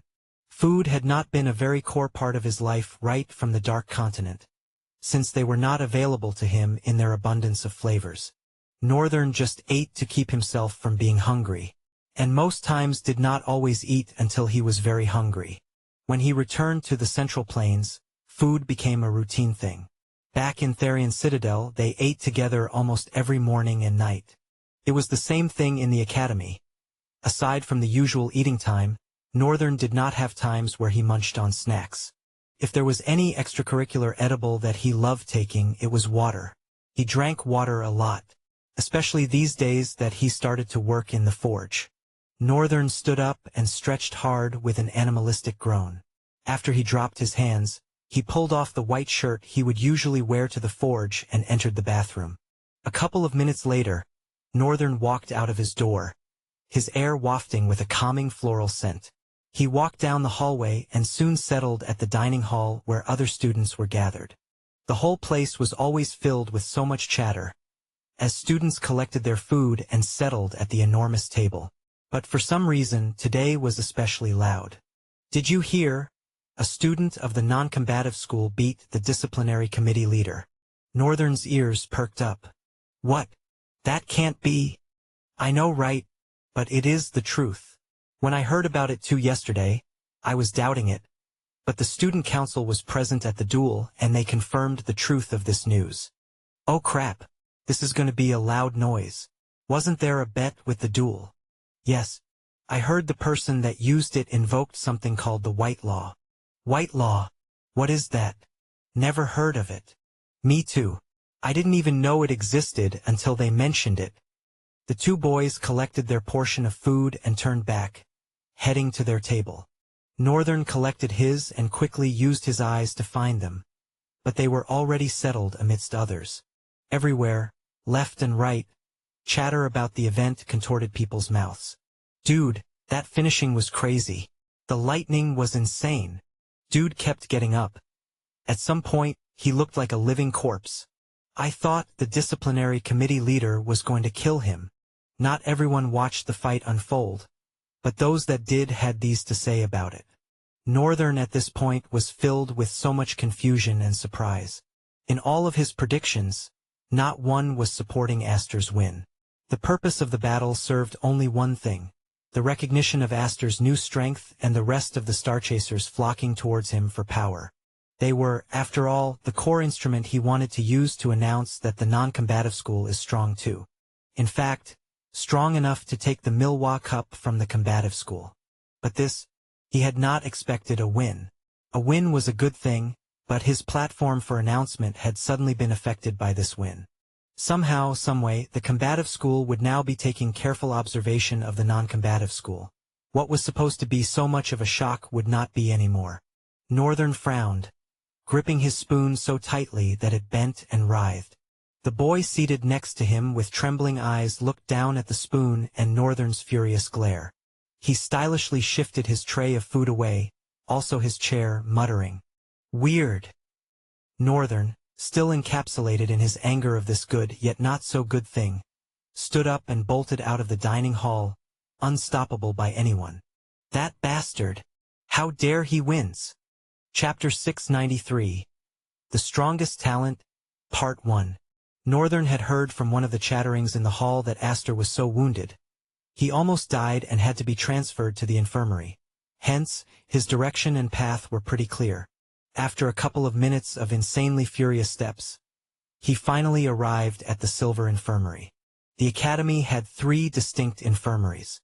The Gold Infirmary, built right behind the main library in the combative school. The Silver Infirmary, nestled towards the east wing of the non-combative school, 3 large buildings away from the forge, and the Bronze Infirmary, which was very close to the school gate, essentially built for low-profile workers. The Silver Infirmary was an edifice of glass and concrete. Although it could not be compared to the Gold Infirmary, it still stood as the most magnificent building in the non-combative school. He hurried through its double doors and stopped in front of the receptionist's counter, bowed his head lightly before asking, "I am here for a guy called Astor." The lady at the counter raised her brows. "I'm sorry, who?" she asked as she opened the logbook on her table. "The guy that defeated the disciplinary committee leader." Quickly, she lifted her head and pointed down the hall. "Oh, once you get to the hall, take the stairs on your left, Upstairs room 034. Thank you, Northern responded sharply and walked away from the ladies' table. Several people hung around the lobby of the infirmary. Some had bandages around their hands and neck, others in crutches, while many sat there, waiting for one appointment or the other. Northern granted them a very brief glance before entering the hallway of rooms and turning to his left, climbing the stairs to the next floor. He finally reached room 034 and knocked. A few seconds later, a feminine voice came from inside the room. "You can come in." Northern turned the knob of the door and entered. Astor was laying on the bed directly in front of his eyes, and next to his bed was a lady whose leg was hung. Her entire body was bandaged except for her face. She looked at Northern and smiled. "Did you come here to see me too?" Her words made him cringe.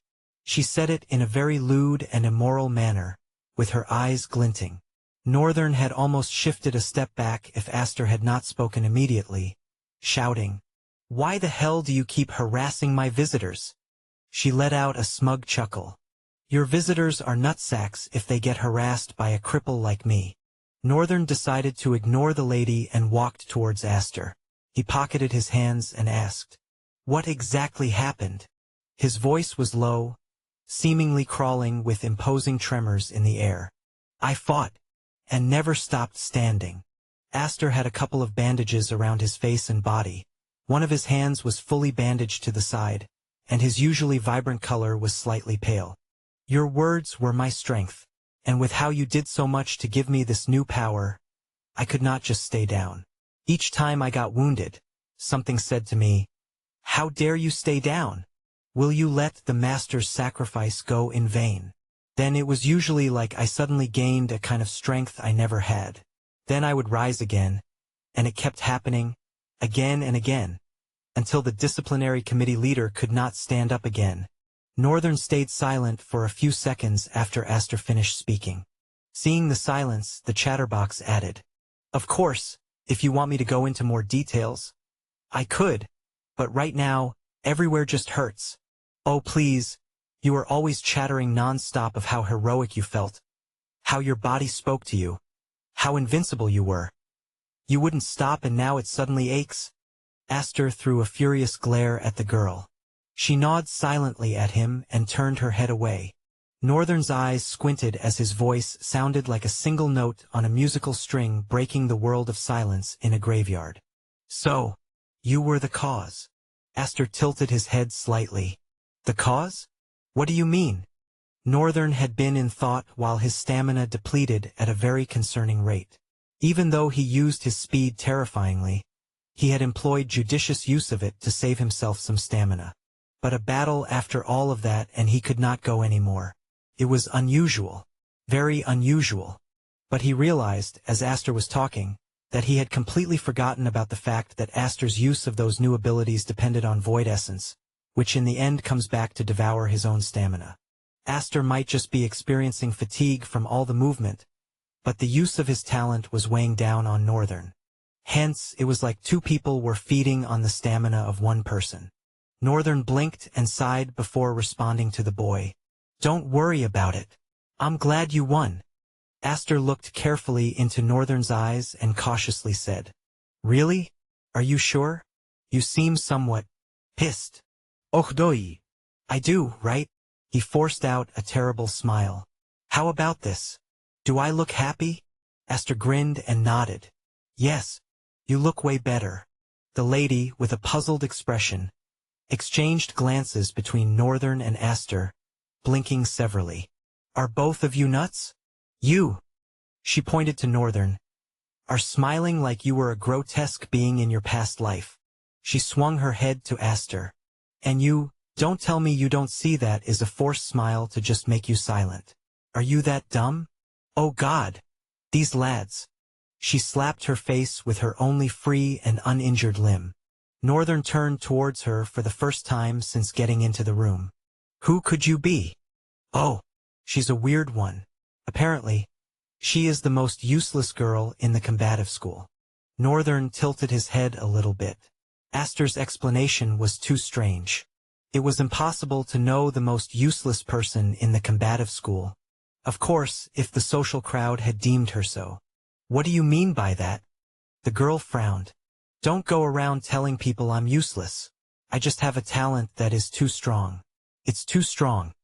It breaks my own body if I try to use it. She shrugged with her bandaged limbs. As you can see. Chapter 694. The Strongest Talent, Part 2. Northern squinted his eyes at the girl. What is she saying? There was a simple way to find out what the girl meant. Without further ado, Northern took a peek into the girl's soul. Profile. Name. Josie Eresis. True name. The Titan's Reckoning. Attributes. Titan's Resilience. Soul rank. Nomad. Soul core saturation. Low. Talent. Titan's Wrath. Talent class. EX. Talent ability. Colossal Force. Earthbreaker. Titan's Resilience. Even when gravely injured, the user can keep fighting. The more injured they become, the more their strength increases, but at the cost of shortening their lifespan with each extreme effort. Colossal Force. The user's physical strength is greatly amplified, allowing them to shatter stone, uproot massive trees, and knock back enemies with devastating force. Every punch or stomp creates shockwaves that ripple through the environment. Earthbreaker. The user slams the ground with immense force, causing the earth to quake violently. This ability can split the ground, destabilize structures, and create massive craters, making it ideal for controlling large battlefields. A strength-based ability, and EX. Northern had never before come across an EX-classed ability. There's no doubt about it. She's the strongest person in the school. Emphasis on strength. Except that she was always here in the hospital each time she attempted to use her own ability. Josie frowned. What? Why are you looking at me like that? Do you have a death wish? A cocky grin climbed Northern's face. And from where are you going to grant me the wish? From your sick bed. Northern's tone seemed to emphasize that sick bed. She gritted her teeth. You don't believe me, right? You want me to show you if I truly am the strongest. Well, you have max luck today because the last time I tried to use it on a bunch of bullies, over 50 bones broke in my body just from the boost of strength they received. She sighed and dropped her head. Oh, how I wish I had an actual ability that is useful even if it's Class D. What's the use of having an EX talent and not being able to use it once? He had expected that she was going to attempt to use it so he could just copy it or at least know how many talent fragments it would cost him. But it was quite a disappointment that she was unable to. How do I get her to use her talent? He reasoned for a while but was met with a dead end. After which Aster's voice reached him. The Star Chasers have been wanting to meet you. Northern's focus came back to him. Oh? They do? Why? Aster's eyes lit up as he explained. They all knew how I was. It was impossible for me, the way I was before meeting you, to have been able to defeat the disciplinary committee leader. Even though anyone would say I put no effort in except standing up and throwing lightning spears, I was still able to stand foot to foot with him because someone made me stronger. They all wanted to know who it was and meet him. Northern's eyes drifted to the side a bit. He caught the girl eavesdropping but casually acting like she wasn't paying any attention. It's fine then. When will I meet them? Aster took a glance at the table clock on his bedside desk and responded. They should be here in the next 5 to 10 minutes. I don't know if I have that much time to spare. I have to go to the forge. It's fine then. We can all just come to the forge together. Northern sighed. All right. He glanced at the lady, who continued to do her own thing, and turned his face back to Aster. You know where the private forge is. I am always there any time. Moreover, the festival is barely a week away. Make sure you train. You might have won by standing up, but the festival would be a lot more demanding than just standing up. He turned away to leave, but Aster's voice halted his steps. Please wait. The chatterbox's tone sounded almost like a cry. Northern stopped right as he was about to open the door and turned around. What is wrong? He asked plainly. Aster looked down, scratching his nails subtly and looking away. I was just thinking. There was a prize for the disciplinary committee leader position. I was thinking, since you were the main reason I won it, how about you take it? I don't really care for it. Northern tilted his head back, a little taken aback. His eyes stayed on the chatterbox for a few beats. Then he smiled and said, "It's fine, Ellis. You won it, so you deserve to be its owner." Who is Ellis? Northern blinked. Ellis? How did you know the name? Astor glanced at Josie as he responded, looking back at Northern. I'm pretty sure you just said Ellis instead of my name. Northern's brows creased. I did. Yes, you did, frat boy. How old are you? 90? Ah, that must have been a mistake. You just remind me of a very bothersome friend. That's all. What I mean is, you won the position, so you should be there. Astor gritted his teeth, hesitating for a while. His voice finally came through. But how do I protect the office? What if someone else invokes the white law?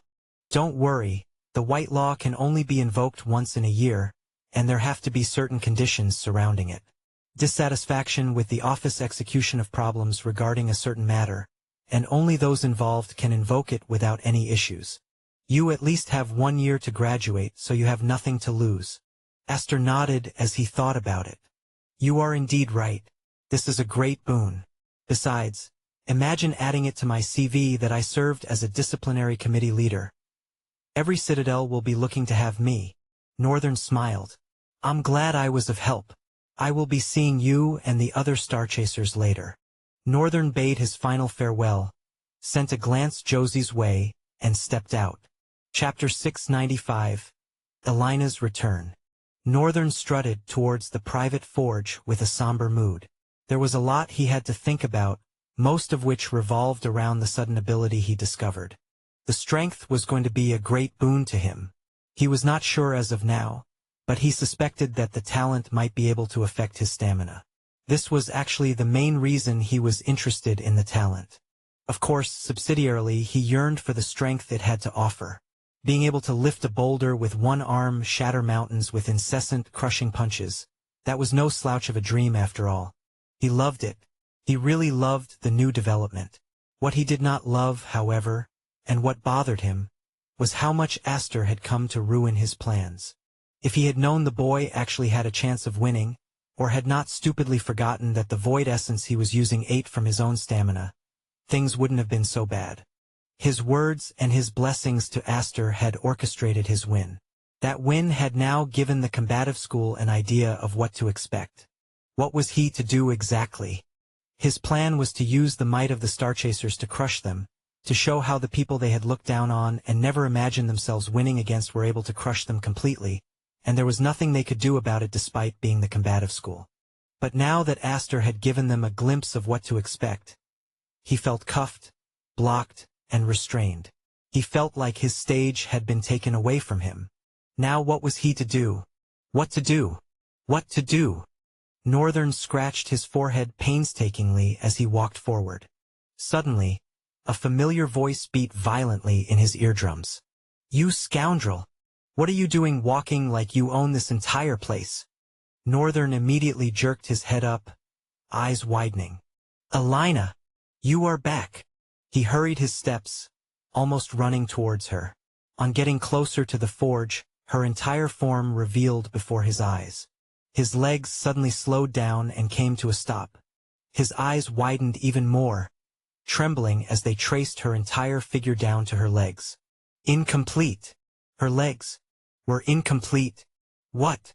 Northern muttered, then moved closer to her sharply and held her shoulders and looked down. One of her pants had been rolled up. Only one leg was touching the ground. Wooden crutches rested on the short wall of the forge just by her side. Also, one of her eyes was bandaged. What happened?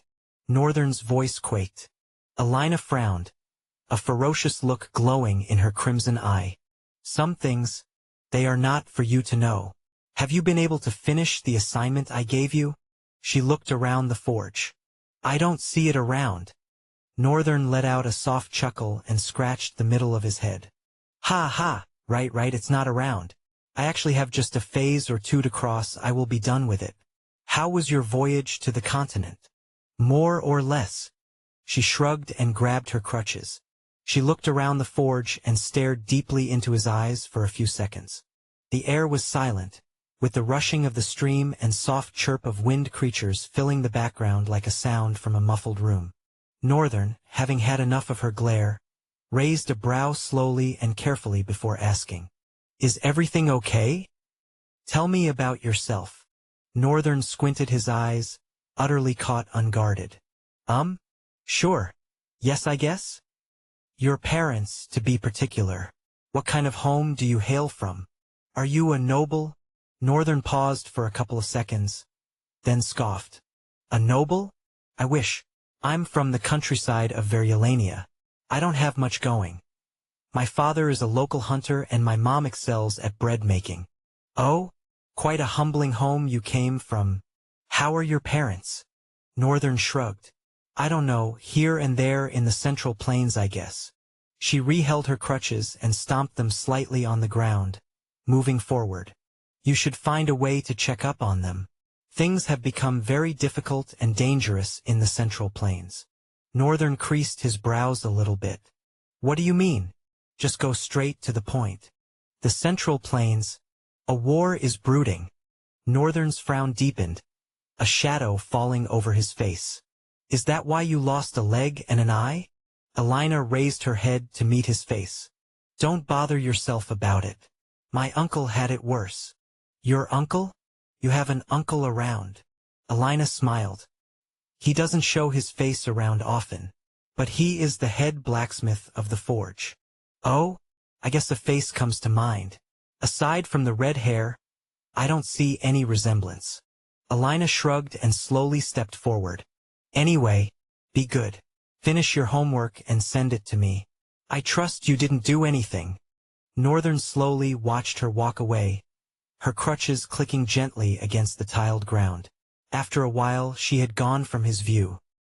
He sighed and leaned on the short wall of the forge, folding his arms with a dark frown reforming his countenance.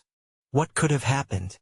She said she had a job to deliver, only to come back with a missing leg and an injured eye.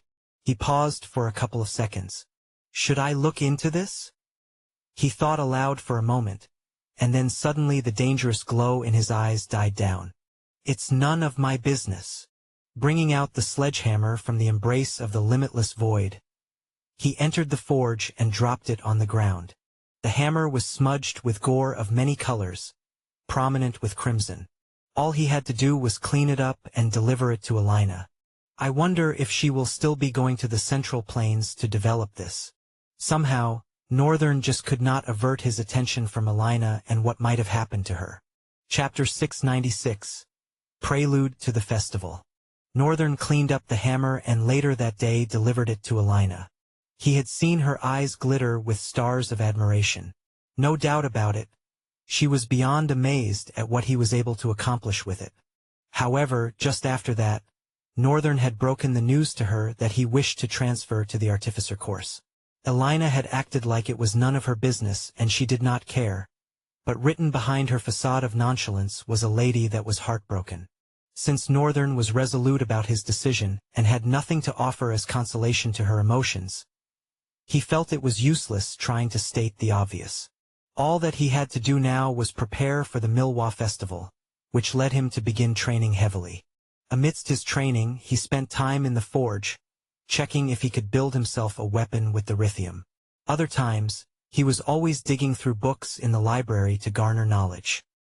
He loved reading too much.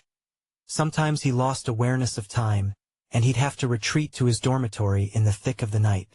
Other times, he usually just stayed back in the office. In all of that time, he had only encountered Annette twice, and both times they did not share any familiar greeting. It would be suspicious, after all, to find the head librarian, whom many knew was from the incident of the Dark Continent, talking to a random student. There was rational thought that everyone from the Dark Continent conversed with Annette and her assistant. They were quite a few of them around, and the combative school was more than happy to have them. They were sure that this year's Milwa Festival would be theirs to dominate no matter what. The other event Northern had to deal with was the Star Chasers. There were 7 of them, and Northern had to somehow make their talents better by copying, evolving, and returning them. That cost him a lot of fragments, but he was able to gain their trust and 7 new talents, although they were currently indispensable to him. Unlike the case of Aster, he did not tether the talent to his own soul. Since they had no issues with soul essence, he tethered it to each of their souls. But he still maintained control over the ethereal threads. Should he decide to cut it, their talent class would fall, and they would suddenly find themselves back as those weak individuals they once were. All of this, though, cost him an annoying amount of fragments, most of which his subordinates were constantly harvesting in the dungeon. Recently, it had been getting difficult for them to proceed deeper into the lower floors of the dungeon. They had even spent 2 days on a particular floor without proceeding downward, and Northern had lost a clone. Those fragments were precious, most especially because there was an ability he was hoping to copy before the festival began. Northern, with squinted eyes, watched crimson sparks fly violently each time he brought the hammer down on the boiling metal. His focus was razor-sharp, even though several thoughts revolved in his mind.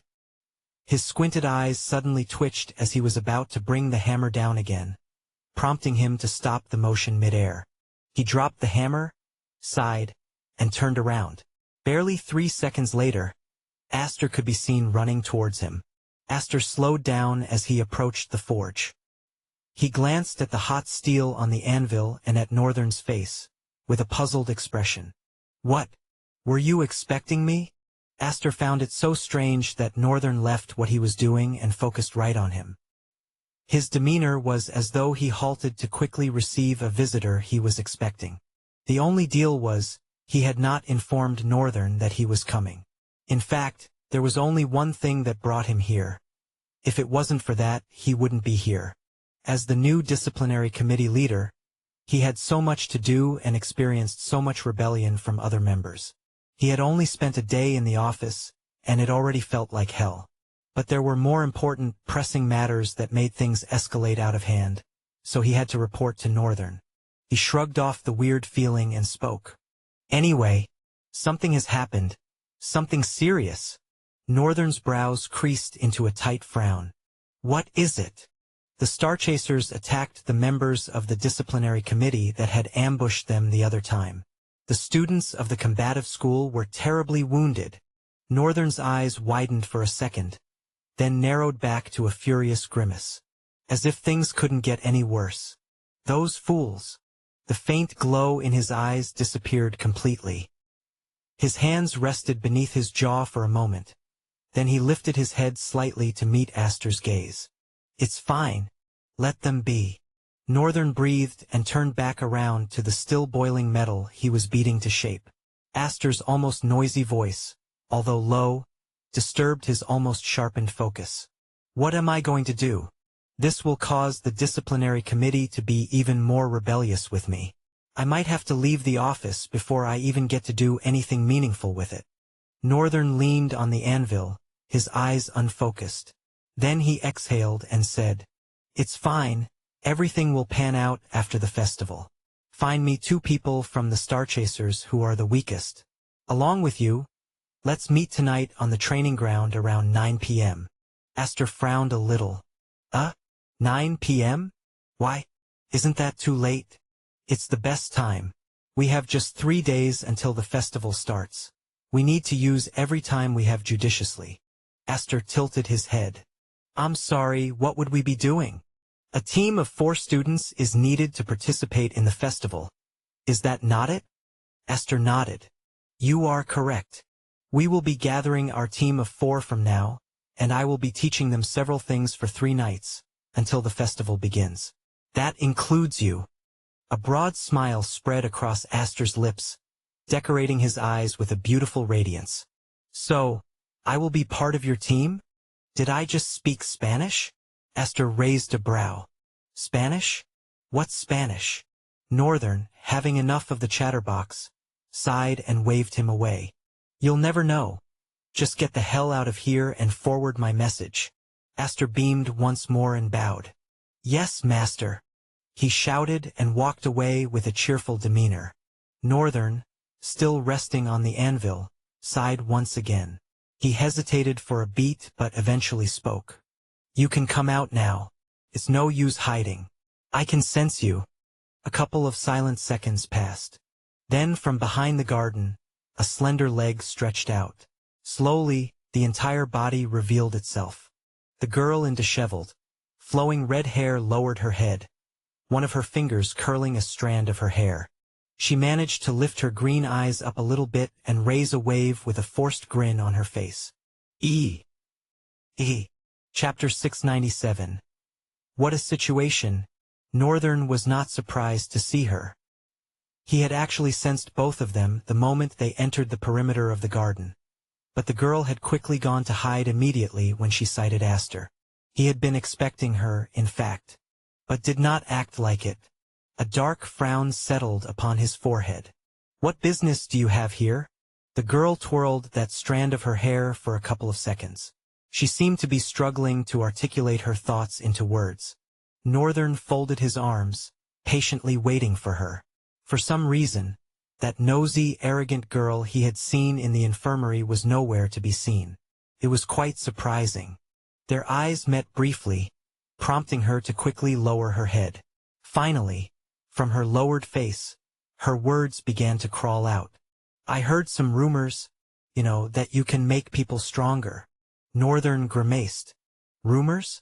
Rumors in the end are unreliable pieces of information. How can I make people stronger? I am not Ul.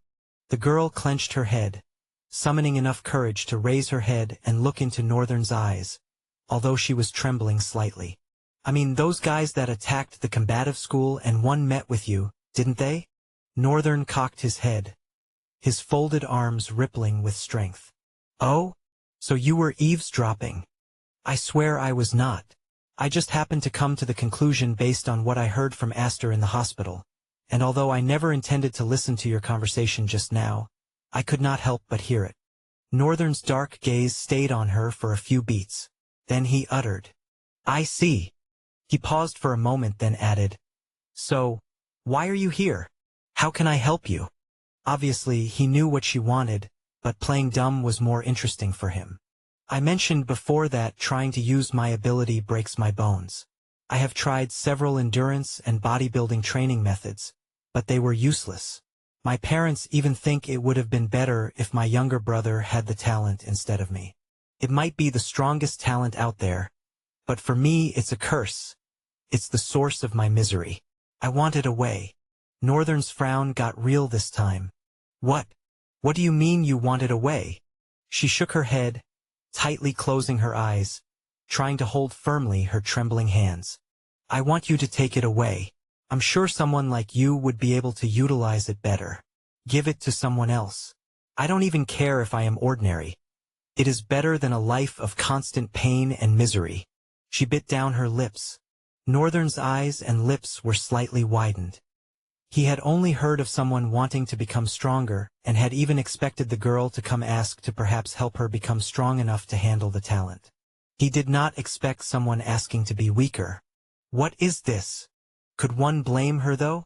Who knows how much she has had to suffer mentally and physically for a talent that was regarded as immensely strong but was immensely weak and useless in her hands. Almost everyone would scorn her for the weak body she possessed. And it wasn't like she asked for any of it. But the problem still remained that, was it possible to permanently take someone's talent? All he knew about was copy. Northern sighed and looked at the girl. Her eyes were sore, her lips pressed together. She dropped her face low as soon as their gazes met. His hoarse voice then resounded in the serene atmosphere.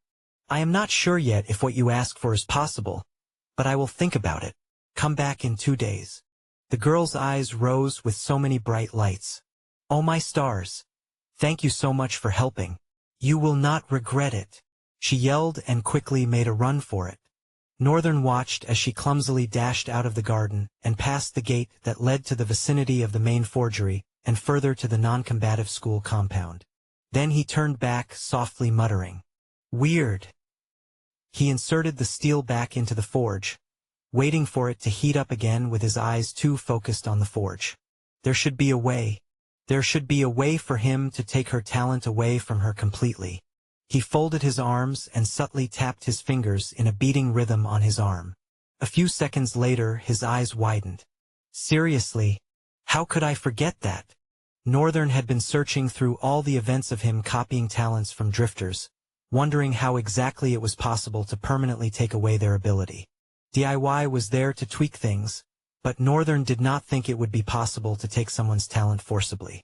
His line of thought led him deeper down the lane of the past, and Northern suddenly remembered himself doing something. Back in Sura's Rifts, he had taken a monster's name by force, not by death, and after he did so, the monster had been rendered useless. What was it again? White Walker. Northern remembered. He also, funnily, remembered the circumstances of the moment and what the system had said. It was the reason why he had not paid his name abilities any special attention until the said feature that was locked would be unlocked. However, he vividly remembered that because the name of the monster was taken away, its abilities and even attributes were taken away from it. So maybe, just maybe, it was possible to take the name of drifters too. But I have never tried it, and what if it deals more damage to her than intended? Northern was left with a very puzzling situation to solve. He could just copy the ability and let her be. However, he did not know when next she would be willing to use it again.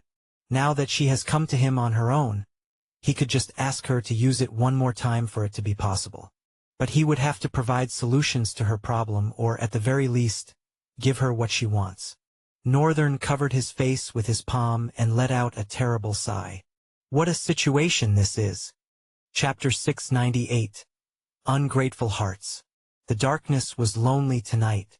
The sky seemed empty, and even the two moons sat in a somber mood, their radiance dimmed, causing the night to be thicker than others.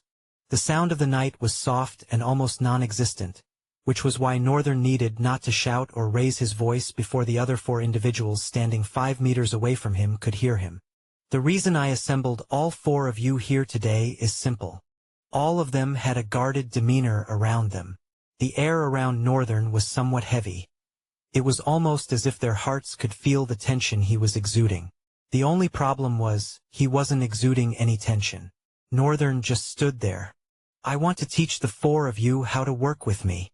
They looked at each other, exchanging glances and mutterings. In the silent night, Northern could hear them clearly. What is he saying? Work with him how? Does dude think he's special? All of them had something to say except Aster, who just gulped and swallowed intermittently. Northern's brows creased into a subtle frown, darting across to him. I thought I asked you to go for the weakest? The 3 of them suddenly faced Northern, their fangs bared with a feral look on all their faces. What? You think we are weak? Seriously? This guy? Don't think because you helped us get stronger you can talk to us anyhow. I'm full of you. Calling us weak just because you did a few tricks is unfair. Anyone could have done the same thing to us if they knew the trick. Aster tensely gritted his teeth. He hesitated for a moment, then faced them with palpable wrath. What the hell are you saying? How can you be so rude to someone that helped you? Simon, even you too. The 3rd boy with an ashen bowl cut looked away. Well, he started by calling us weak. If he is so strong, why is he in the non-combative school? It's like a kettle calling pot black. Aster frowned. The other guy with brown tousled hair said, pantomiming. Aster man, it's better for you to stop sticking yourself to a glue with this guy. It's gonna keep making him feel like he did something special. If you think about it, it has to be a trick of his ability because in the end he is weak. Perhaps he is the kind that can only foster others' abilities. Aster's expression was broken. Cracks of sadness spread across his face. He couldn't even come to articulate a response. How could they be so ungrateful? Even if he had an ability like that, shouldn't they be grateful for his help? How can?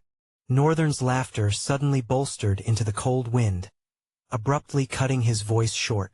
The ominous laugh rose and fell a couple times before finally coming to a galloping end. Then Northern contorted a small smile on his face and said, You guys are what I needed you to be.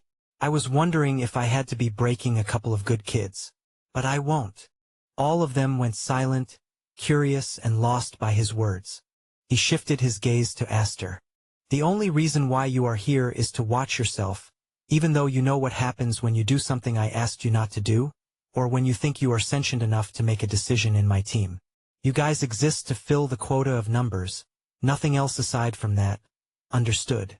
What nonsense, the brown-haired kid retorted. Rather than not participate as a team, I will just join another team. Yeah, we will join another team. The third with a low cut and slightly sleepy eyes added. All three of them were about to leave the training ground. However, all of a sudden, their legs felt heavy. Before they could each register what was happening, pearls of sweat began to form on their faces.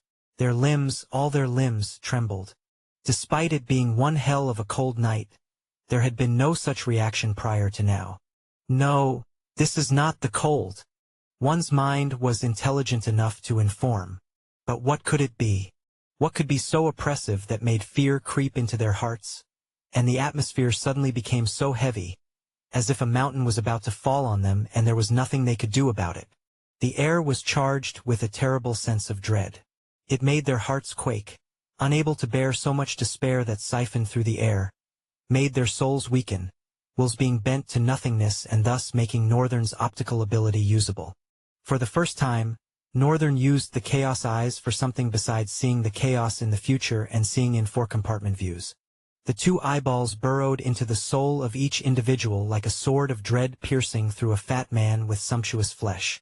As their gazes met, goosebumps rose on their bodies. The surrounding was obscured by a strange and dark fog. Each step Northern took echoed in it but somehow stifled outside the fog. For vicious eyes glowed with a primal light, asserting their dominating presence. And their souls were being bent and burned by the dangerous light exuding from his eyes. There was no physical explanation for how exactly it worked. Northern just knew he had to stare with the intent of what he wanted to do. The glow was slightly different from when he wanted to just use Chaos Eyes, which was just azure blue. This one had an almost whitish light burning in the depth of his eyes. It was like a light so bright it would melt metal.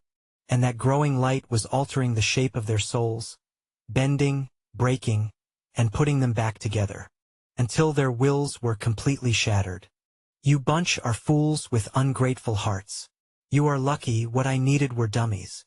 When he was done with them, their trousers were wet, eyes widened and pooled with tears that slowly streamed down, faces paled. He turned to Aster and coldly said, "Bring them tomorrow and the next. I need to be sure they are never motivated to do something stupid." Frowning for a bit but trickles of sweat tingling his skin, Aster belatedly responded, "Why yes, sir." Chapter 699. The Strange Question. Northern took a very long sleep. He had been sleeping a lot for the past week, trying to regain as much of his stamina as he could for the sole purpose of the festival. He had also started taking subtle exercises. He would jog in the limitless void for 3 hours straight, covering 18 miles. And it was something he started doing as soon as his stamina training for the festival began. Being able to get the strength talent might solve his problem. But Northern did not want to think it would not come with a flaw. And finally, his subordinates had managed to break through to floor 10. He had commanded them to retreat. This would be the last serious battle in the dungeon before the festival starts. During the festival, they will be busy fighting their way down to the 20th floor of the tower. Northern was about to wear his usual white round neck top but suddenly paused and looked the other way. His pale skin, adorned with his acutely defined muscles, radiated softly beneath the white light of his room. A pool of darkness formed beneath him, and a dark flowing fabric appeared before his face, flying eagerly around him. "Hey, hey! Stay in one place." The fabric finally settled in front of him, its sleeves still flapping. Northern, distracted by it, sternly commanded, "Stop that." The spirit linen finally came to a stop and stayed still. "I'm not sure how this works, but I will just command it to come on me." Northern was wearing only fitted trousers. He was bare-chested, the necklace adorning his thick neck with glamorous grace. As Northern commanded it, the spirit linen flew on him, and a bluish light emanated as the fabric formed Northern's preferred wearing like streams of sentient water flowing around his body. The glow dimmed and revealed a crisp white jacket, loose yet well-fitted, over a plain black high-collared shirt. Dark, straight-cut pants completed his minimalist look, the fabric falling neatly to his ankles. The clean lines and muted tones gave him an air of quiet elegance. Northern moved his hands and touched the fabric. It's like a real one. Not bad. He moved his legs too. The pants were free and permitted ample movement of the legs. He could even use them to fight if he wanted. Is it washable? How will I take blood stains off it? He wondered. He opened his wardrobe and looked into the mirror for a few seconds. The attire fitted him perfectly, ate and left no crumbs. Well then, to the dungeon, I guess. As he said, he walked and sank into the shadows. The next place he came out of was the thick darkness that swirled within a certain cavern expanse. Immediately Northern, casually, walked out of the darkness. The sinister air hit him like a wave of mountain crashing against his fragile body. He almost took a step back, a terrified expression tearing his face. This is terrible. Stakes rose from the ground, raising mangled flesh like flags of eerie death and destruction. A pungent smell of decay and disease wafted along with the air, tightening his chest with a disgusted clench of creep. Northern shook his head. His eyes still widened in pale shock at what he saw. The stakes rose almost next to each other and were numerous in numbers.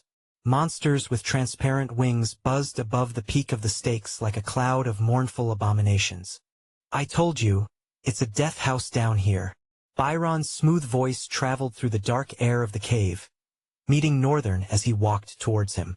Earlier, Byron had said something foreboding while they trained briefly in the limitless void, saying, "That place is a death house." Northern, while he did consider the Sword King's austere description, had also perhaps thought it was a little bit exaggerated. Never was he expecting a literal death house. He glanced up at the stakes. Those bodies have been there before you guys got here? Yep, we met them around, Byron answered, looking up at the stakes too. I think this place is filled with flight-type creatures. It'd be a bit difficult for ground fighters like us to deal with them. Northern put his sleeve over his nose and spoke, his hoarse voice coming out muffled. And how'd they do? The two humans? Byron paused for a moment, his white hair flowing freely, and sky-blue eyes radiating with a soft elegance.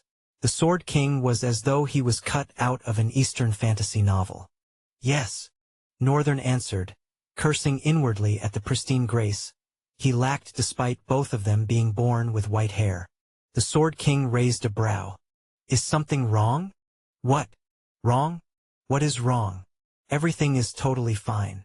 Byron studied his master for a couple more seconds before finally moving his eyes away, explaining as he did. Well, the Lady Jessie, her technique with the spear is flawless, and she is quite malleable. I felt her eyes on me half of the time we battled. She was always observing me and learning. I'm sure as her soul advances, she's bound to become a terrifying slaughterer. He paused and shivered. The thought of it is already scaring me. There's a glee she exudes when she kills monsters. It's almost mentally defective. She is mentally defective when it comes to killing. I thought she had changed. What about the boy? Byron brushed the rough and almost unnoticeable gruff of beard on his jaw. That one is proud and arrogant. His technique is plunging, always angry, that guy. But the fact is, he is sufficient.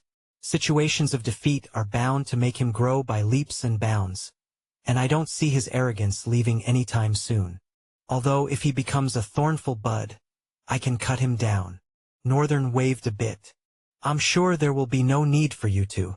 Thank you for the insight. It is my honor to serve you, my master. Byron bowed his head. After a couple beats of silence, Northern's voice sounded again. I have a question for you, Byron. A strange question.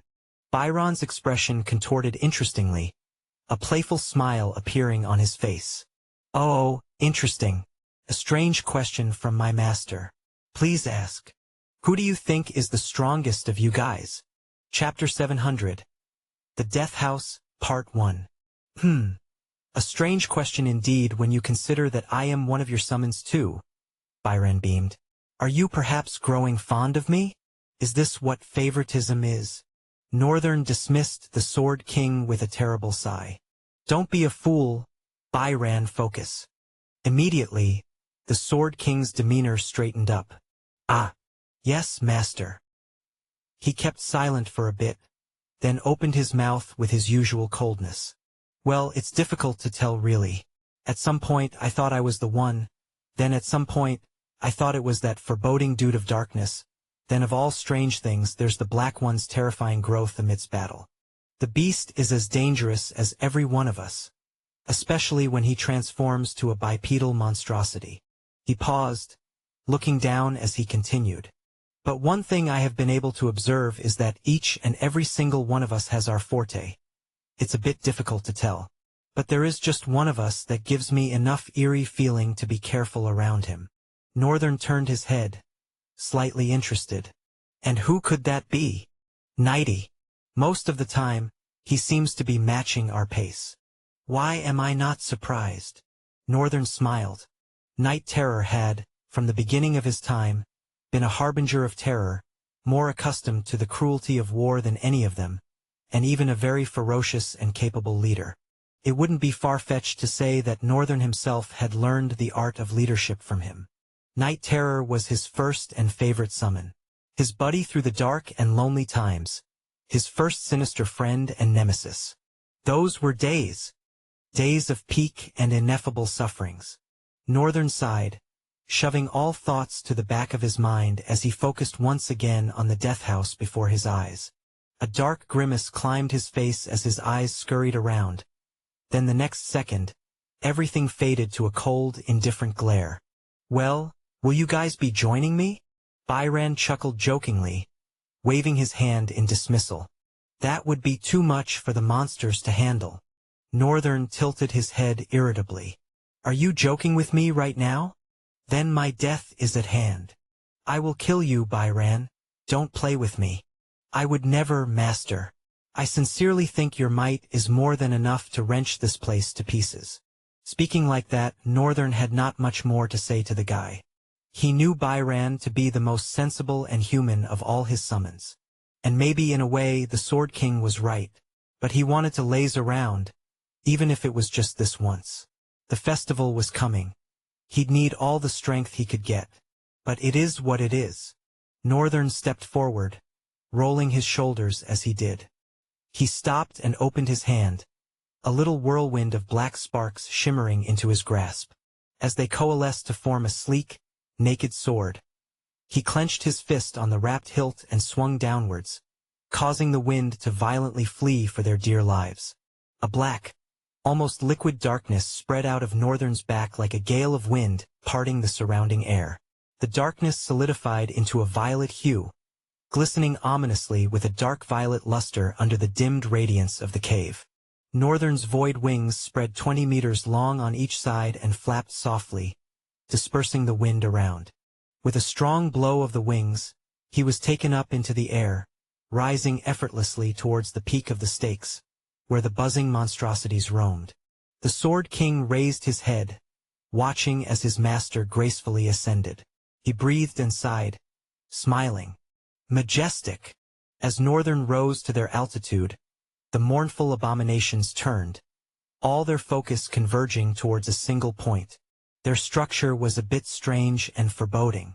First, for flight-type monstrosities that buzzed like bugs, they looked nothing like it. Their form was like a massive human body with 6 hands and 2 legs. Attached to the joint of each hand was the root of their transparent wings, that stretched out and merged together to form a large, almost round wing that flapped crazily fast, turning into a blur. Their head had no space for eyes and nose, while their mouth seemed like it had been forcibly torn open by their incessant gnashing of teeth towards the flesh that hung on the stakes. Northern almost vomited upon seeing them, but one had immediately lunged towards him, purplish tongue with spikes snaking out and flying ahead of its head. Northern easily sidestepped the tongue, cutting it with a swing. He flapped his wings, propelling himself forward and plunging the illusion blade right into the opened mouth of the foreboding creature. An irritating squelch squeezed out with a splurge of blood as Northern pushed the sword deeper and forced it out towards the side, wickedly tearing half of the creature's head.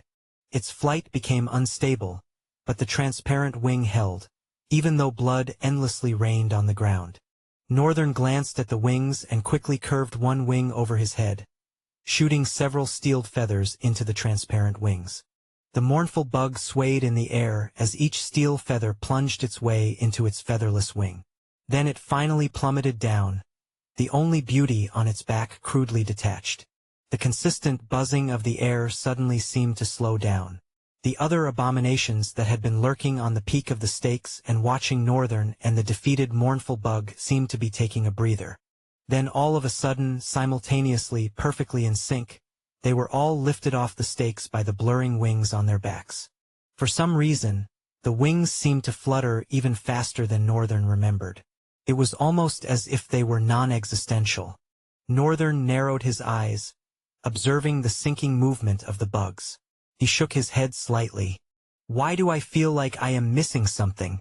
His gaze filtered through all of them, examining their forms, most especially the wings. Then it registered. The wings! Unfortunately, as Northern realized, the mass of abominations flew towards his direction like a flood of bugs. Oh crap! If you want access to fast updates or the full novel in high-quality audio, contact me now and buy. I offer over 300 complete audiobooks from Pocket FM, Webnovel, Audible, and more. No locked episodes, no subscriptions, just one-time payment via PayPal or Ko-fi. Message me directly on Telegram or WhatsApp, or check out the full list of available novels on Discord. Start listening to your next favorite audiobook today.